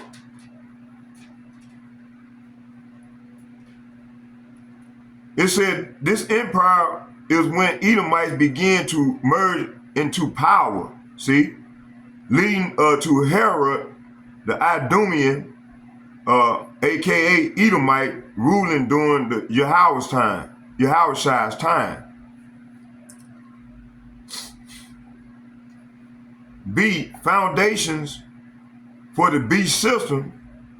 Okay, the Greek Empire philosophies, political systems, and false gods, mainly Christianity and Islam and Buddhism and all these other Hinduism, all this here was our people was into then due to being conquered. Even up to this day now, they doing the same old thing. It said we're later adapted by Rome, see, which began the fourth beast, Daniel 7:7. Let's get that.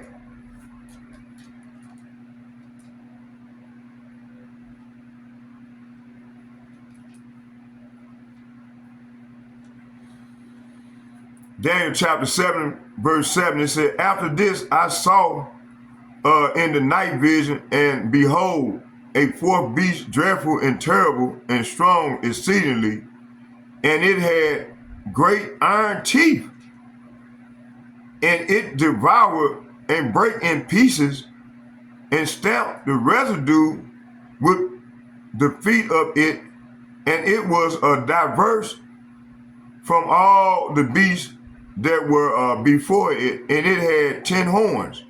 Okay, let's do this here.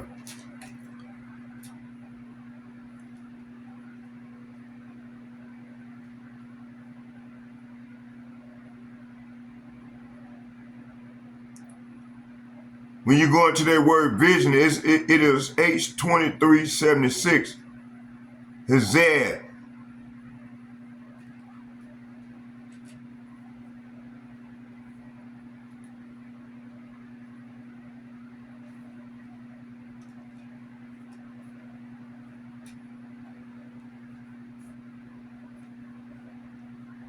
It don't want to work for me. Oh, that's okay.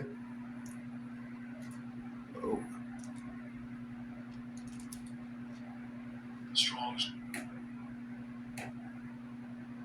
Strong's H 2376. Chezev. Chezev. Chezev. Okay, meaning vision appearance. Vision appearance.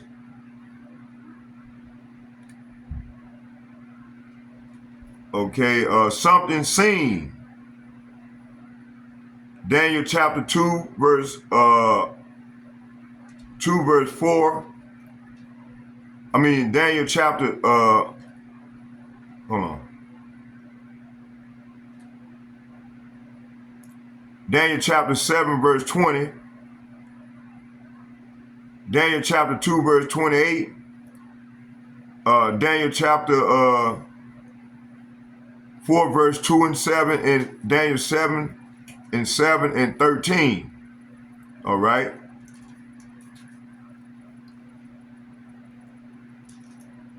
So this beast system, which the Greek Empire philosophies, they still base their ideology on Greek philosophies and political system. Greek gave you the Roman Empire and their philosophies. All this was fell upon Greek ideologies and philosophies. Political system and false gods were later adapted by Rome, see, which became the fourth beast in Daniel 7 and 7, and evolved into modern day Western powers, America, NATO, and the EU, see.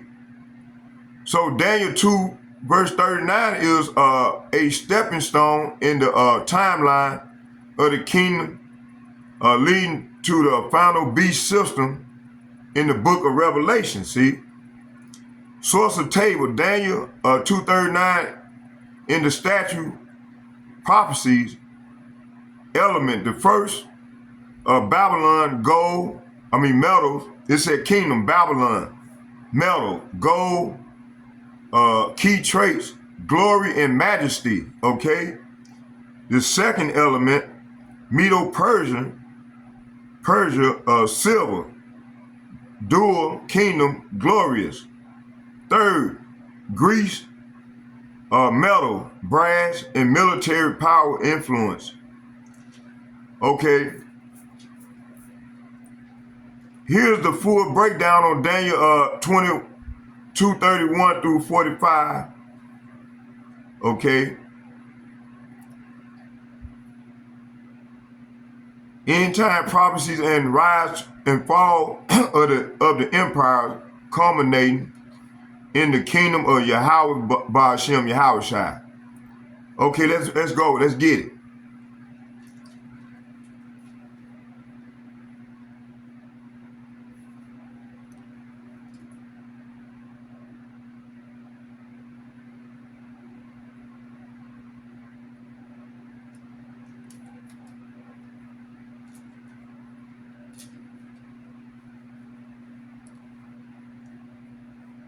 So, come on here.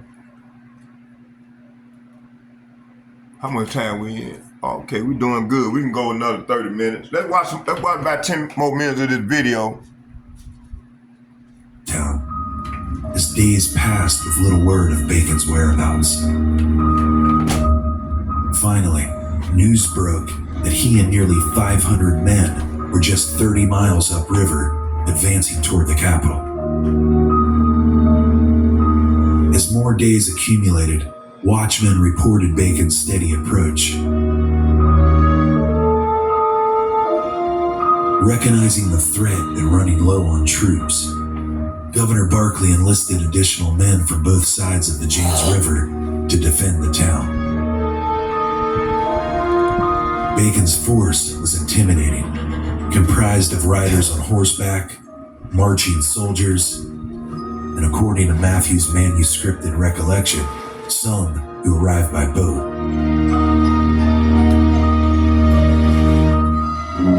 After advancing through the capital, disarming the people, and quickly taking control of the area, they marched closer to the destination they sought.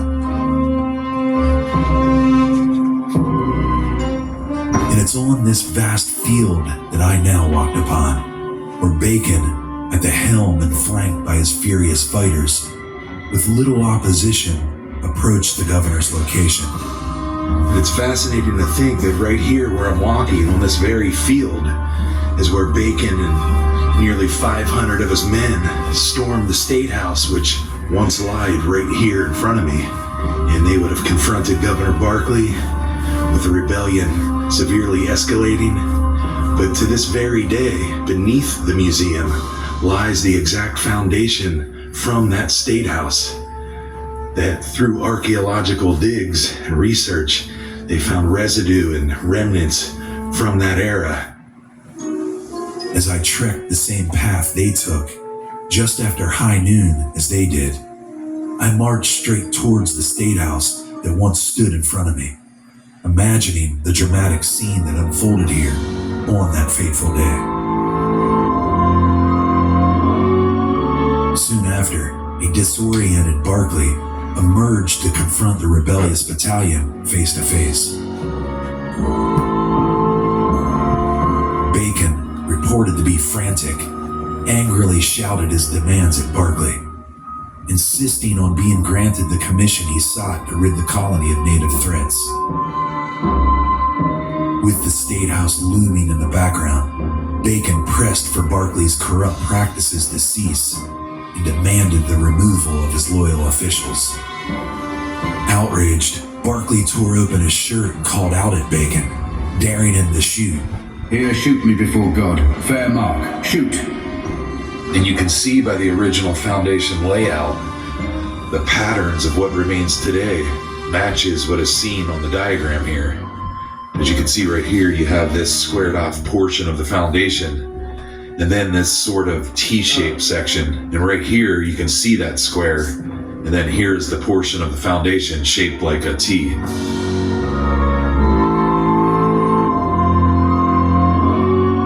Momentarily taken aback by brave Barkley's dramatic defiance, Bacon regained some composure and sternly confirmed that his intention was not to harm Barkley or anyone else, so as long as the requests were met. Nearby, Burgesses peered nervously from the State House windows, watching the intense standoff go down. As recalled in Thomas Matthews' account of things, Bacon ordered his army to aim their weapons at the onlookers, with Nathaniel making a final chilling threat. He would kill everyone, including himself, if the request weren't fulfilled, demanding his commission once more. From a window in the State House, a surrendering Burgess shouted out to Bacon and his militia that they would work towards granting the commission they demanded. The threat wasn't carried out.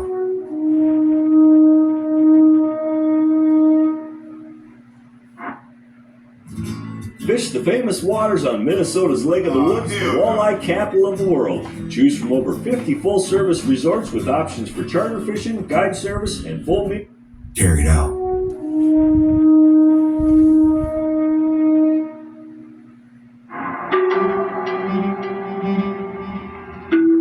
Sometime later, the commotion is said to have eased, and Bacon was invited to negotiate with the Burgesses. The representatives reminded him they had limited power to permit the wishes without Governor Barkley's approval, prompting Bacon to emphasize the urgent need for protection from Native American attacks, transparency in public accounts, and the reduction of unfair taxes burdening the settlers. Reluctantly, under mounting pressure, a commission was finally granted to Bacon to defend the frontier against enemy tribes. It would be hesitantly drafted by none other than Burgess Thomas Matthew, the owner of the stolen hogs which ignited the rebellion and the author of the eyewitness account in the manuscript. Although Bacon finally received what he had hoped for, he remained concerned that Barkley wouldn't uphold the agreement. And as Barclay's authority seemed to crumble, the conflict spiraled into what many saw as full-scale civil war.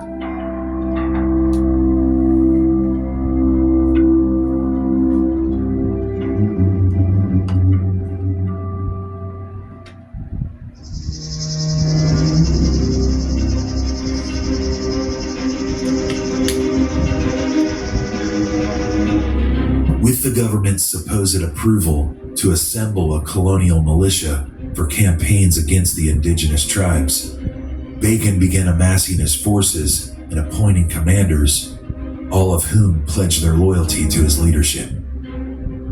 Assuming a title that surely fed his ego, he was now known as General Bacon.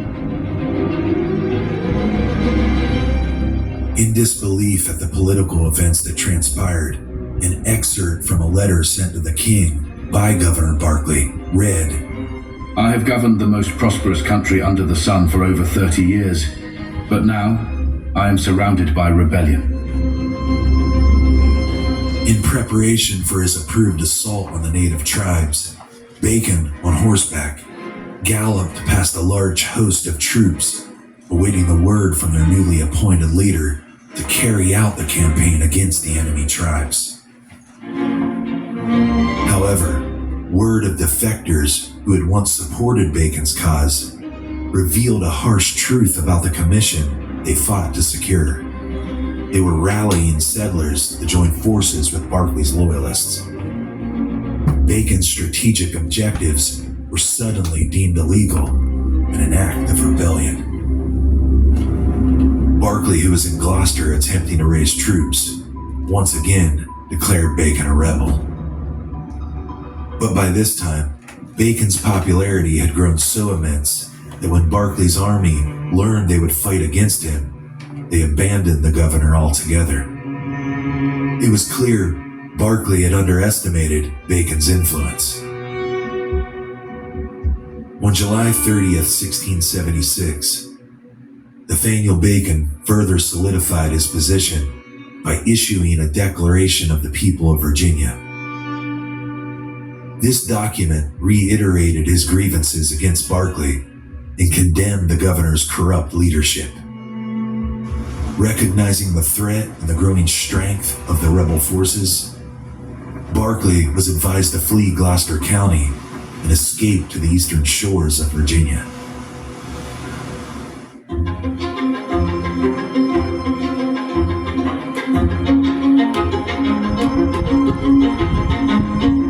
Okay, let's go back to the scripts. Okay, let me see here. Let's go here.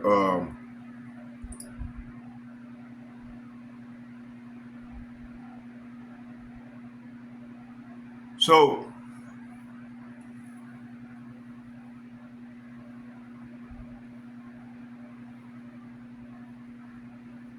right here, matter of fact, I want to do something different. You want to stay right there? I'm going to do this here. No, the Spirit told me stay on course. So Daniel chapter 2, verse 31, it said the statue of vision of the world empires. Okay, King Nebuchadnezzar had a troubling dream, and the Most High revealed both the dream and its interpretation to Daniel. And the statue represents 4 successive world empires leading to the destruction of all human rulership and the eternal rule of the Most High's kingdom, okay? It said, Thou, O king, saw it, behold, a great image. This image, whose brightness was excellent, stood before thee, and the form thereof was terrible.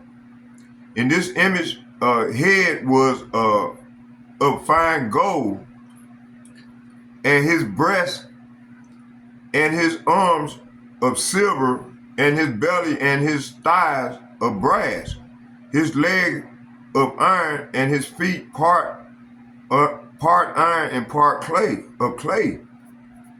So this is what we at right now. We at the feet of this beast system, right? And it says here that the statue symbolizes the Gentile world empires that will rule until the kingdom of heaven is established. See, and hey, this is what's going on right now, man. It's starting with us waking up out of this sleep.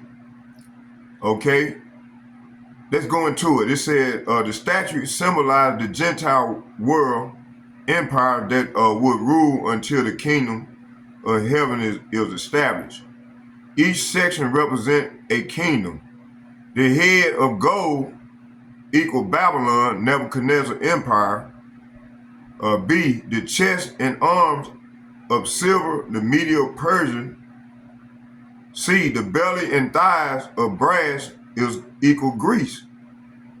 D, the legs of iron is Rome. See, so we here right here in the leg of the revived Roman Empire. Okay, no, matter of fact, let me take that back. That was the Roman Empire that fell. Because when you read in Revelation 13, matter of fact, let's go there.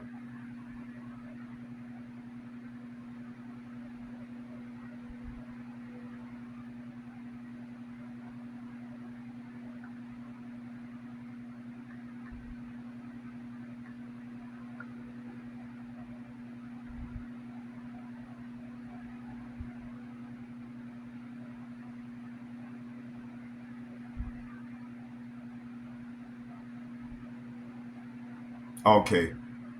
It said Revelation chapter 13, verse 1, and I'm going to read the 3.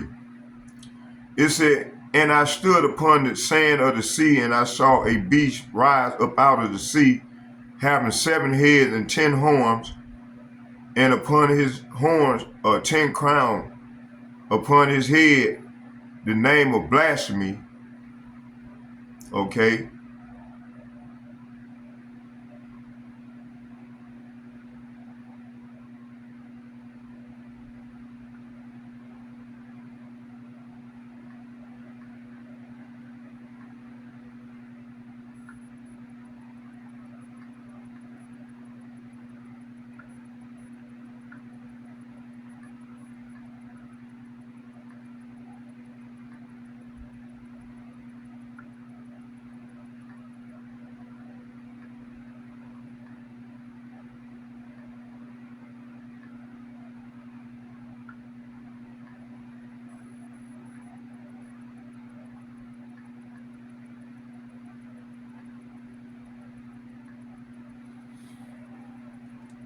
Let's go back and read it again. It says here, and I stood upon the sea, and I saw a beast rise up out of the sea, having 7 heads and 10 horns, and upon his horn 10 crowns, and upon his head the name of blasphemy. So this is saying, then I saw the beast rising up out of the sea. It had 7 heads and 10 horns, with 10 crowns on his horns, and written on each head were names of blasphemy of YAHAWAH BAHASHM YAHAWASHI. Okay, so Revelation 13:1 is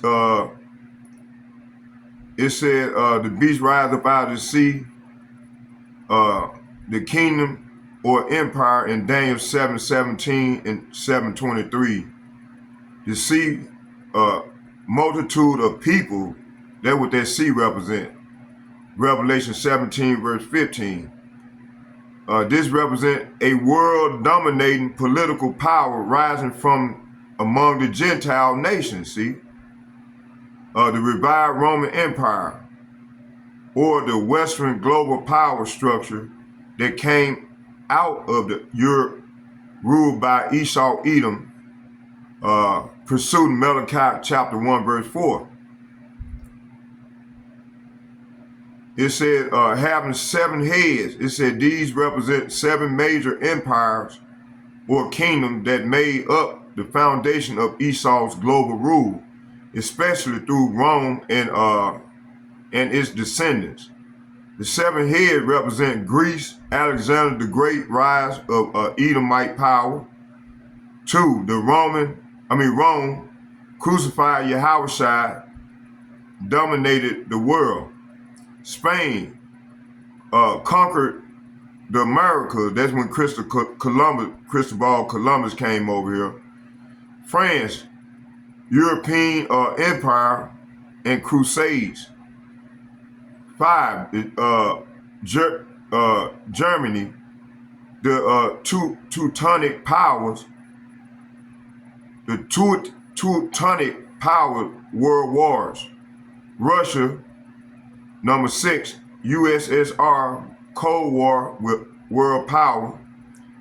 In 7, Great Britain colonized over 1/3 of the world. Okay, America is the child of Britain and sits on top of the system, like the whore that rides the beast in Revelation 17 verse 3. The 10 horns, kings or political power, these are 10 European nations that rule alongside Rome and revive into modern European power like EU and NATO systems. In the NATO system, commonly associated with the original 10 European powers that formed after Rome fell: the Visigoths, the Vandals, the Ostrogoths, Franks and Anglo-Saxon, and Heruli, Lombards, and Suevi, Alumni, and Burgundians. And upon his horns 10 crowns. Crowns represent rulership, authority. This means these 10 horns held political authority and ruled the earth in their time and influence. This also prophetically links to the 10 kings of Revelation 17:12, who give their power to the beast, NATO, and the UN to enforce the system in the last days.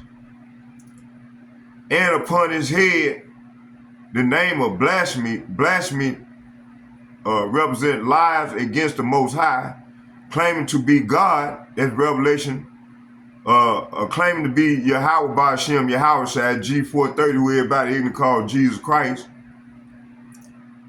2 Thessalonians chapter 2, verse 4, it said, fake white man Jesus, Cesare Borgia image. It's Job 9:24 and 1 Maccabees chapter 3, verse 48. Changing laws, time, and holy days, Daniel 7, verse 25. Creating false Christianity, Islam, and democracy, etc. This is Esau Edom's spiritual war against the truth, presenting himself as holy and righteous while deceiving the nations. Job 9, I just said it, Job 9:24 and Revelation 12, verse 9. So Revelation, summary of the Revelation 13, verse 1, it says a symbol meaning the beast from the sea revived Roman Empire, 7 heads, historically empires, 10 horns, political powers, crowns, that means authority, name of blasphemy, lies against the Most High. Prophetic connection to the end times, this beast is the final kingdom ruling before YAHAWAH BAHASHAM YAHAWASHI, Lord Yahawashi's return, Daniel 7:23 through 27. It will eventually enforce the mark of the beast, Revelation 16:18. This is where we at right now before the Lord cracked them skies with and had them to shoot them arrows. Pursuing so it's gonna wage war against the Most High people, which is the saints, the Israelites, and persecute the righteous. Revelation 13, verse 7, and 2nd Ezra chapters 16, 70 through 73. The whore is talking about America, rise this beast and its central power of deception, Revelation 17, 3 through 5. Okay?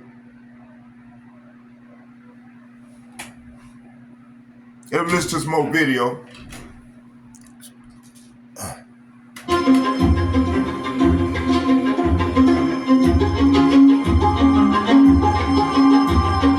Bacon, as a part of a strategy to strengthen his defenses, set up his headquarters at Middle Plantation, what would later become the colonial capital of Virginia and Williamsburg.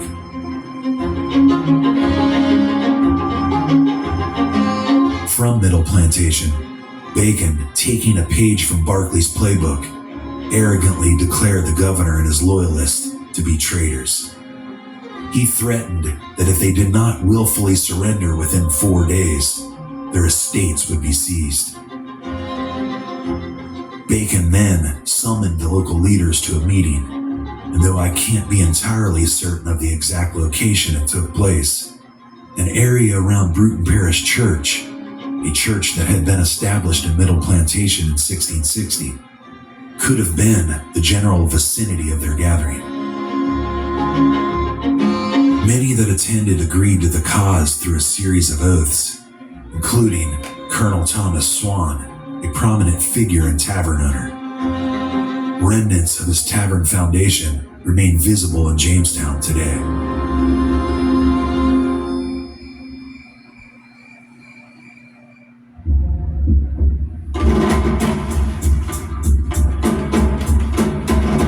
Driven by a desire for land, power, and control, after a failed attempt to track down Occaneechi and Susquehannock tribes, a friendly sect of the Pamunkey tribe faced misfortune when they were ambushed in a surprise raid by Bacon's forces.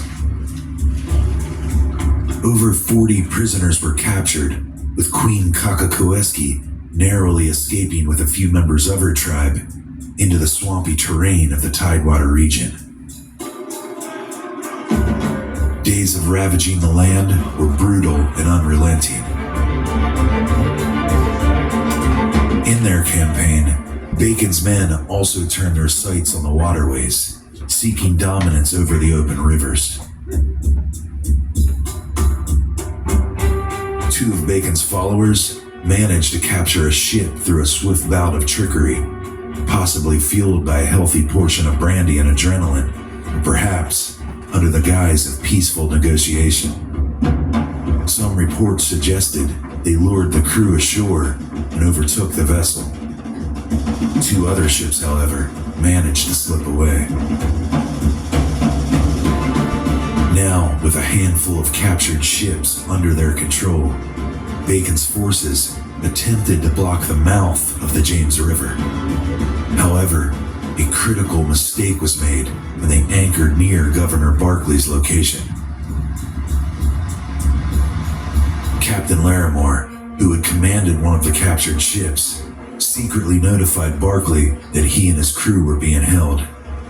In a swift counterattack, Barclay's loyalists sailed out, recapturing their stolen ships in a surprise maneuver. The governor's forces, now hundreds of men strong, with renewed naval power, returned to Jamestown, forcing Bacon's garrison to flee.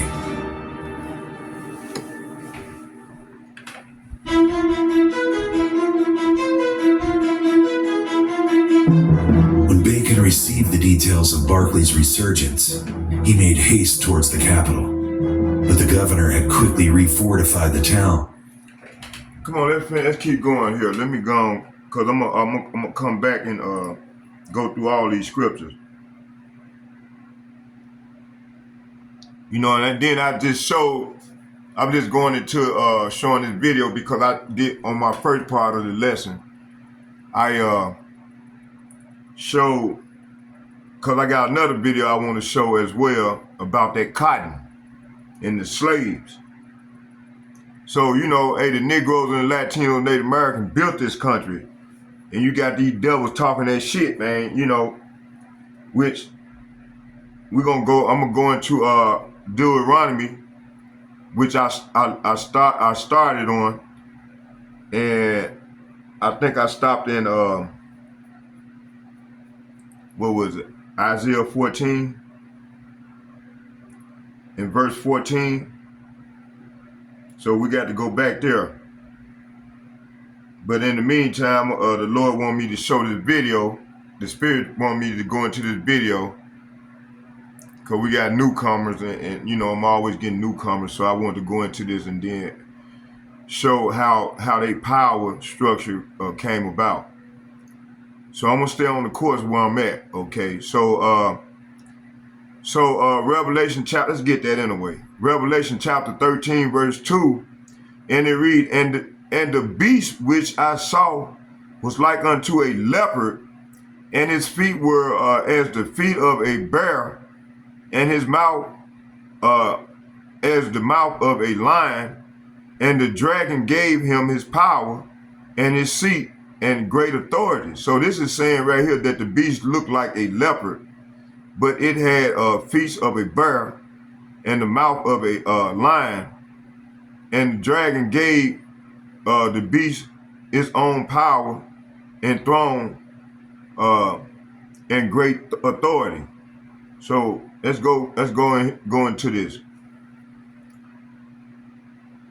Okay, it said verse 2, symbolic breakdown. The beast was like unto a leopard. So this linked directly to Daniel 7 and 6, where the leopard represent the Grecian Empire under Alexander the Great, symbolized speed, cunning, and military conquest. Represent the beginning of the Edomites' world domination. 1 Maccabees 1 and 1 through 10.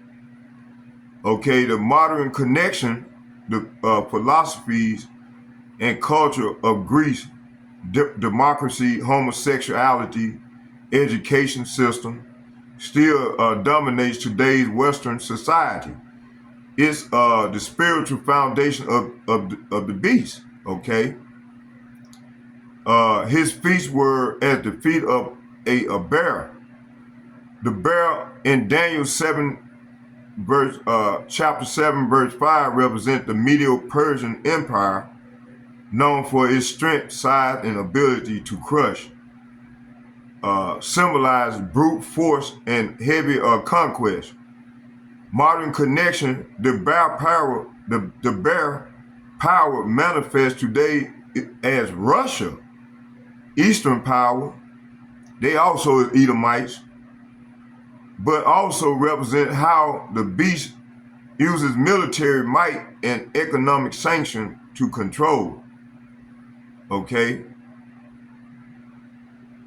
His mouth is the mouth of a lion. This is talking about Daniel 7 verse 4. Daniel 7, chapter 7 verse 4. The lion represents Babylon, especially Nebuchadnezzar. The lion symbolizes authority and dominance and proud speech. That sounds like Donald Trump. Modern connection.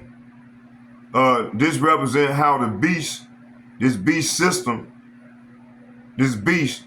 especially America, speaks arrogantly. See? Talking about Donald Trump, how he been speaking arrogantly, and all the other presidents before him. In their speeches, they always speak arrogantly.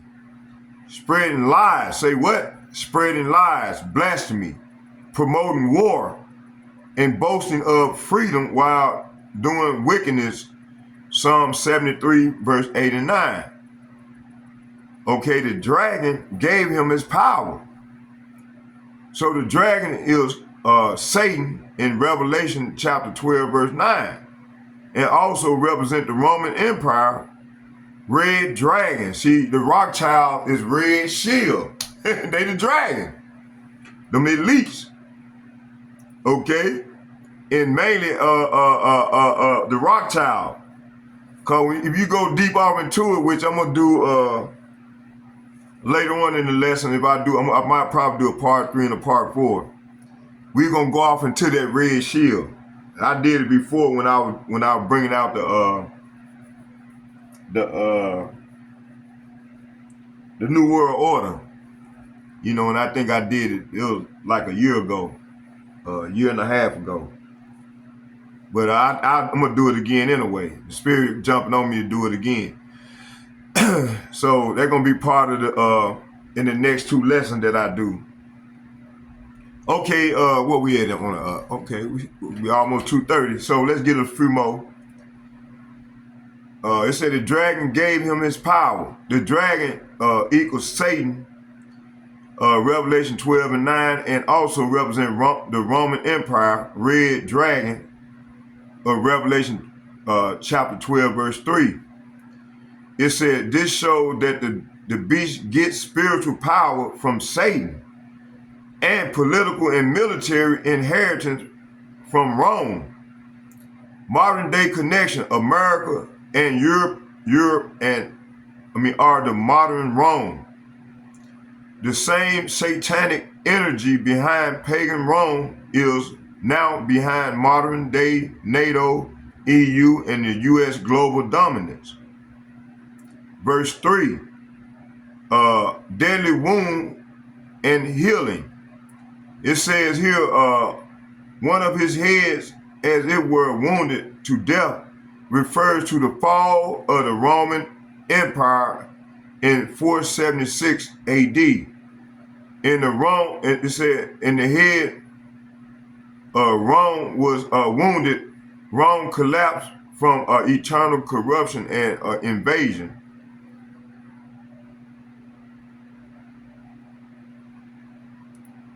This refers to the fall of the Roman Empire in 476 AD. The head, Rome, was wounded. Rome collapsed from eternal corruption and invasion. See, it's going to happen again in this modern day Rome. It said, and his deadly wound was healed. So this is talking about Rome was revived. See, we living in a revived Roman Empire through the Renaissance. See, that's when they changed all the faces of the judges. You know, in Job 9:24 and 1 Maccabees chapter 3, verse 48.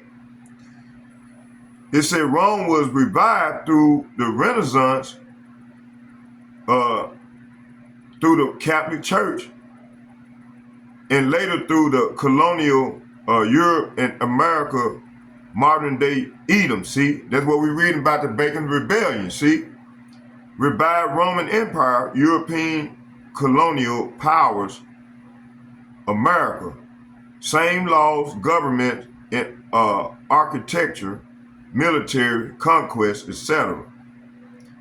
All, it said, and all the world wonder after the beast. So this is saying the entire world followed this beast system through religion and false Christianity and Islam, political democracy, economy, US dollar, IMF, and WTO. Okay, culture, Hollywood, media, and education, technology, AI, and digital surveillance. See, modern connection. This showed that the worldwide admiration and submission to Esau Edom system, just as 2 Esdras 11:40 through 46 and 2 Esdras chapter 13 verse 32 through 34 prophesies about the last empire rising in the end. See? Okay, summary in Revelation chapter 13 verse 2 and 3, it says symbols represent end time connection, leopard, Greece, foundation of Edomite philosophy, the bear, Medo-Persia, strength and oppression, lion, the Babylon, proud speech and deception, dragon, as Satan / Rome, power behind the beast, wounded head, fall of Rome. Rome fell in 76 AD, healed wound, revived Roman Empire, EU, NATO, America rule again. Whole world wonder is talking about worshiping of system. All nations follow the beast, Revelation 13, verse 8. Okay, the key precept, Daniel 7, 6 through 8, the beast kingdom match. 2 Thessalonians chapter 2, verse 3 and 4, man of sin revealed. See, this is what's going on now. Job 9:24, the earth is given into the hand of the wicked. Revelation 17, verse 11, it's talking about that beast that was and is and not and yet is. Okay, so let's finish watching the rest of this video. We're gonna watch 5 more minutes of it, and then we're gonna close with a prayer. And positioned his militia everywhere to stunt any recharge efforts by Bacon's men. With a limited amount of tired and hungry men still willing to fight for his cause, Bacon proceeded to construct a defensive barrier on the peninsula. The only point of re-entry into the city, though, was through a narrow strip of land guarded by heavy artillery. Eventually, in a daring show of courage, Bacon faced the forces that lied behind the governor's palisades, giving the call for warfare to begin. The fighting went on for days. In an act to halt the opposing fire and to force his hand, a vicious tactic saw Bacon order his horsemen embedded in the city to sweep up the wives of the governor's supporters, along with some imprisoned Native Americans. In their ruthless retaliation, they even kidnapped the wife of his elder cousin, Elizabeth Bacon, threatening each of their lives in a devious ploy to stall the combat and gain the upper hand by placing them in harm's way all along the defensive walls of Bacon's fortification.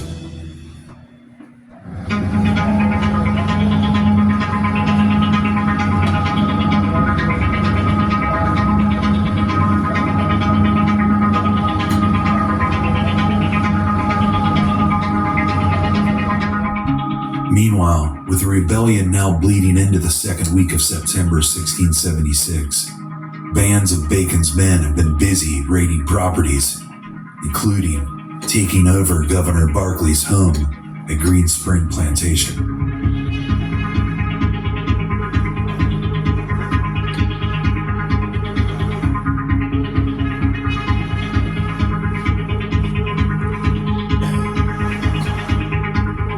Across the waters of the James, pressing further inland, rebels had also seized the large brick home of a Major Arthur Allen and fortified it.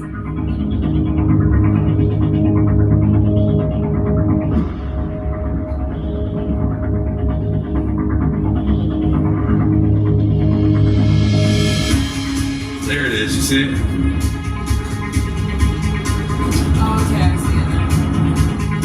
Now called Bacon's Castle, even though Bacon himself is not believed to have spent time there.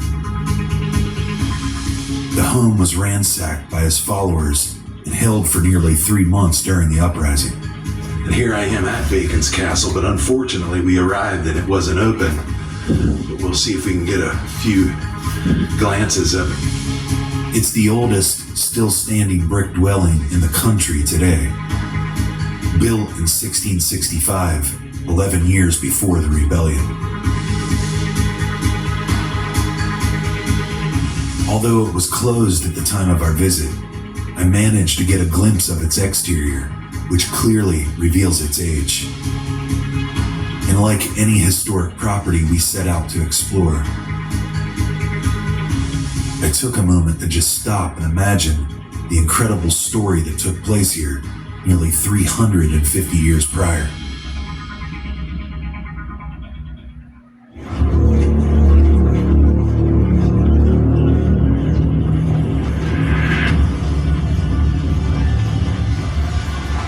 As the siege of Jamestown dragged on, With Bacon's persistent cunning strategy and repeated failures by Barclay's troops to repel the troublesome invaders, on September 15, 1676, the governor decided to abandon Jamestown, leaving it in Bacon's hands.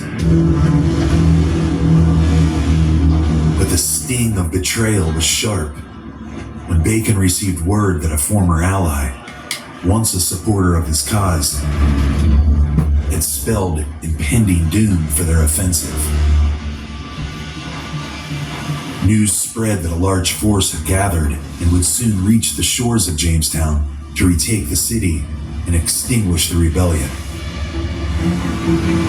Bacon, likely envisioning Barclay's forces sailing closer to the city minute by minute, and well aware of the consequences of their aggressive advance on the city, quickly realizing if they re-established their dominance, it would spell the end of his mutiny.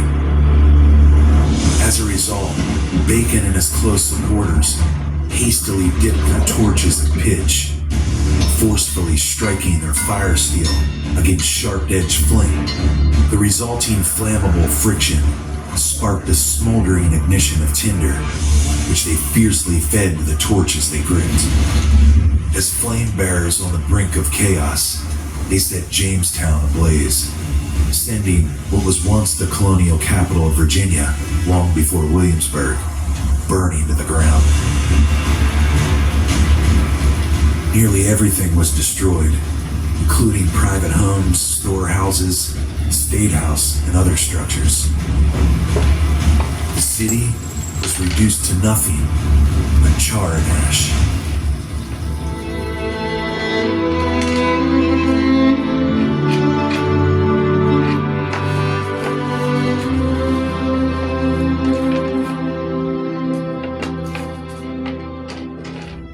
As I continue to walk near the grounds of the old State House, the original foundations that are found lying under the site's museum are a tangible link to the past. Archaeological digs here are said to have found evidence of the inferno that took place during Bacon's rebellion. Inside the museum, glass panels reveal other sections of the foundation that can't be seen outside.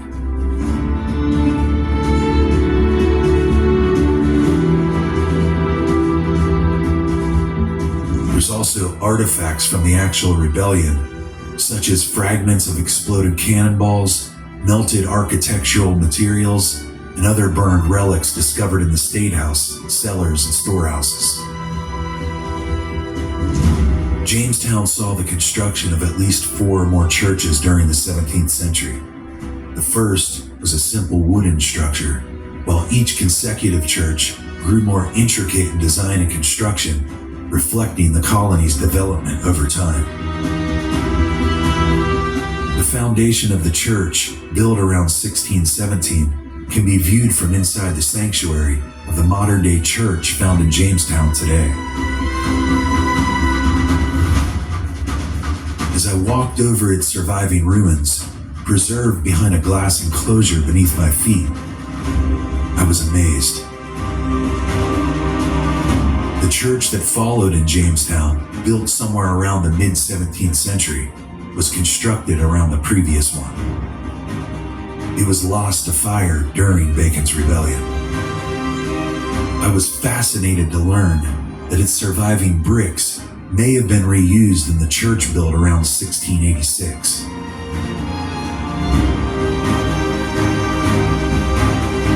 And although the 1686 church was abandoned in the mid-1750s and lost to the hands of time, its brick tower still stands and is the only original 17th century structure in Jamestown today.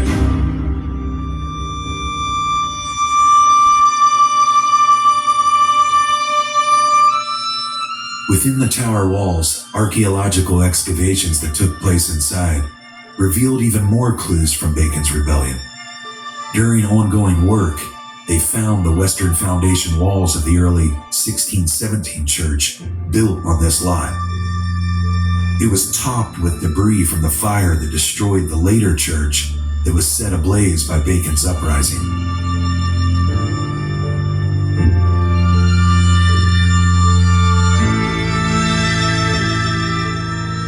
Across the lands that make up Jamestown, subtle clues of the fiery mischief can still be tracked down. And this is the foundation remaining from Colonel Thomas Swan, who apparently owned a tavern here. And he was known to be an advisor to Nathaniel Bacon. Because of that, his plantation lands and home was spared. But his tavern here in Jamestown didn't see that benefit and was actually burnt during the sack of Jamestown, which I believe the remains seen here today are actually a reproduction of the foundation, which lies directly underneath these bricks on top of the exact spot archaeologists discovered the original foundation. But to avoid further erosion, they were reburied. To Drummond's cellar, holding charred relics. And William Drummond was a key ally of Bacon, who actually burned his home down during the rebellion. And these are a few of the items found from within his cellar. But upon his capture, the governor ordered Drummond to be hanged at Middle Plantation just a short 30 minutes after condemning him to death. Bacon's dramatic decision to torch the city was intended to send a clear political message in opposition to Barclay, but was also likely fueled by a personal vendetta. His destructive actions and disregard for humanity branded him an outlaw. Was eager to be a hero, but always on the run, his faltering rebellion exposed the flaws he seemed unable to escape.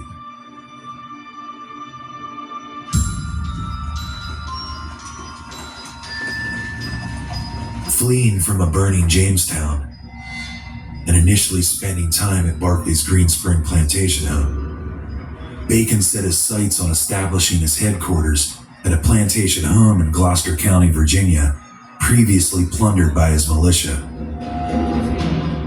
By then, his supporters were beginning to wane in their loyalty. After each brutal raid carried out in an attempt to defeat Barclay failed, the cause began to slowly lose momentum. Erratic behavior and his increasingly unstable mental state worsened his situation as his grip on reality would have begun to falter. Pivoting to another headquarters inside the home of a Colonel Thomas Pate, Bacon issued his final few commands while suffering from a persistent, debilitating condition that caused him ongoing grief.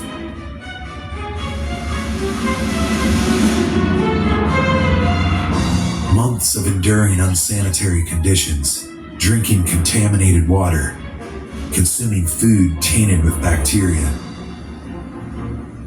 and the spread of infection and lice infestations in the close quarters of warfare had probably weakened his immune system. Inside Colonel Pate's home, Bacon took his last breath, dying of dysentery on October 26, 1676. Roughly 7 months after the rebellion began.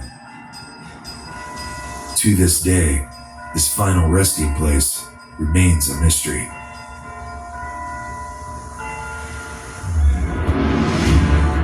Bacon is dead. I am sorry at my heart that lice and flux should take the hangman's part.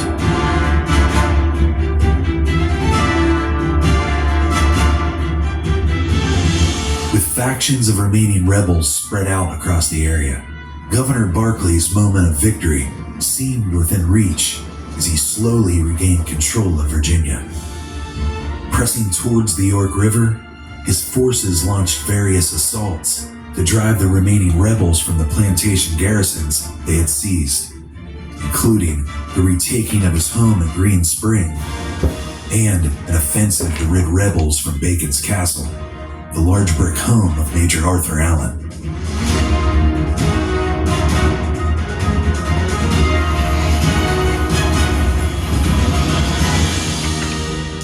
A level-headed approach led to a series of upheavals that saw the end of various rebel strongholds. When by November, naval assistance from England had arrived.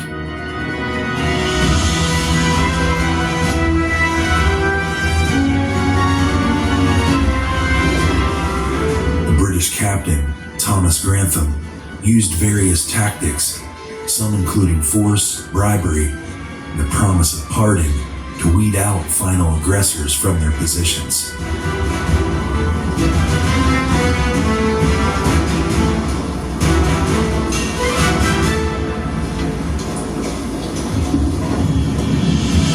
Persuaded with barrels of brandy and the possibility of pardon, most of the men surrendered. Barclay even cleared some of those in command with a detestable toast of forced reconciliation.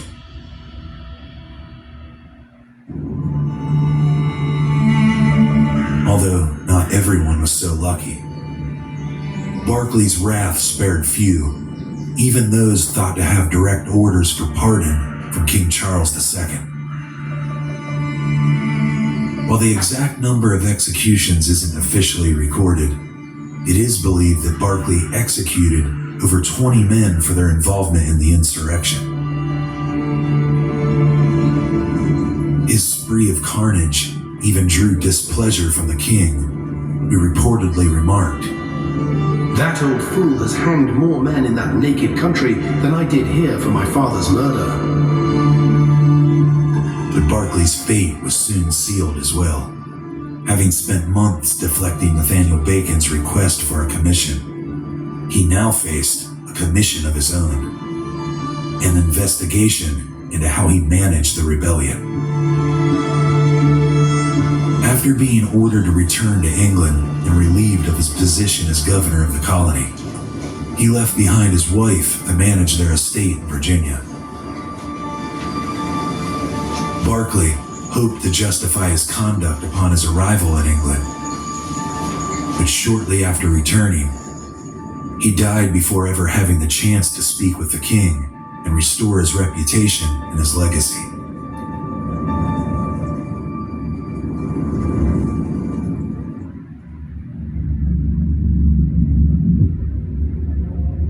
On the surface, the events of Bacon's rebellion might seem difficult to untangle, but with a closer look and a deeper understanding of the struggles at play, its causes and consequences become much clearer. At its heart, the rebellion was fueled by personal ambition, social unrest, and serious flaws in colonial leadership. Nathaniel Bacon, frustrated by Governor Barclay's leadership, believed the governor was corrupt and unfairly favoring wealthy landowners while leaving the poor settlers defenseless against Native American attacks. This anger among the colonists, especially those on the frontier, helped drive the rebellion. While some of Bacon's complaints, like the lack of protection for settlers, can be argued as understandable, the rebellion quickly transitioned into violence. Bacon's indiscriminate attacks on both hostile and friendly tribes only deepened the divide between natives and settlers, leading to tragic outcomes.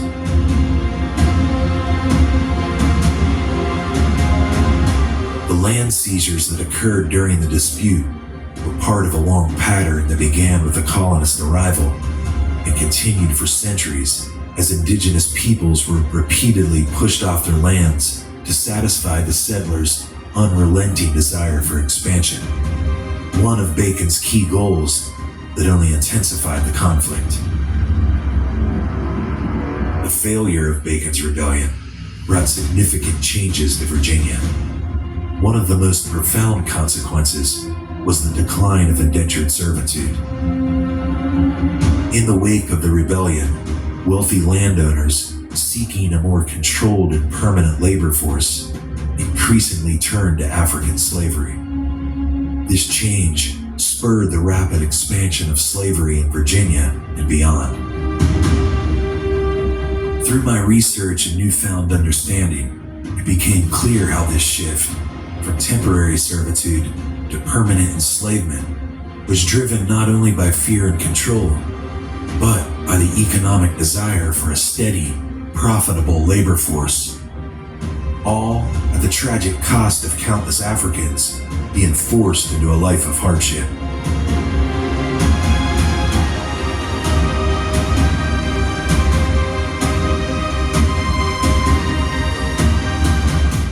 In the aftermath, the Treaty of Middle Plantation in 1677 included an official apology from England to the Native Americans for the violent confrontations and broken promises.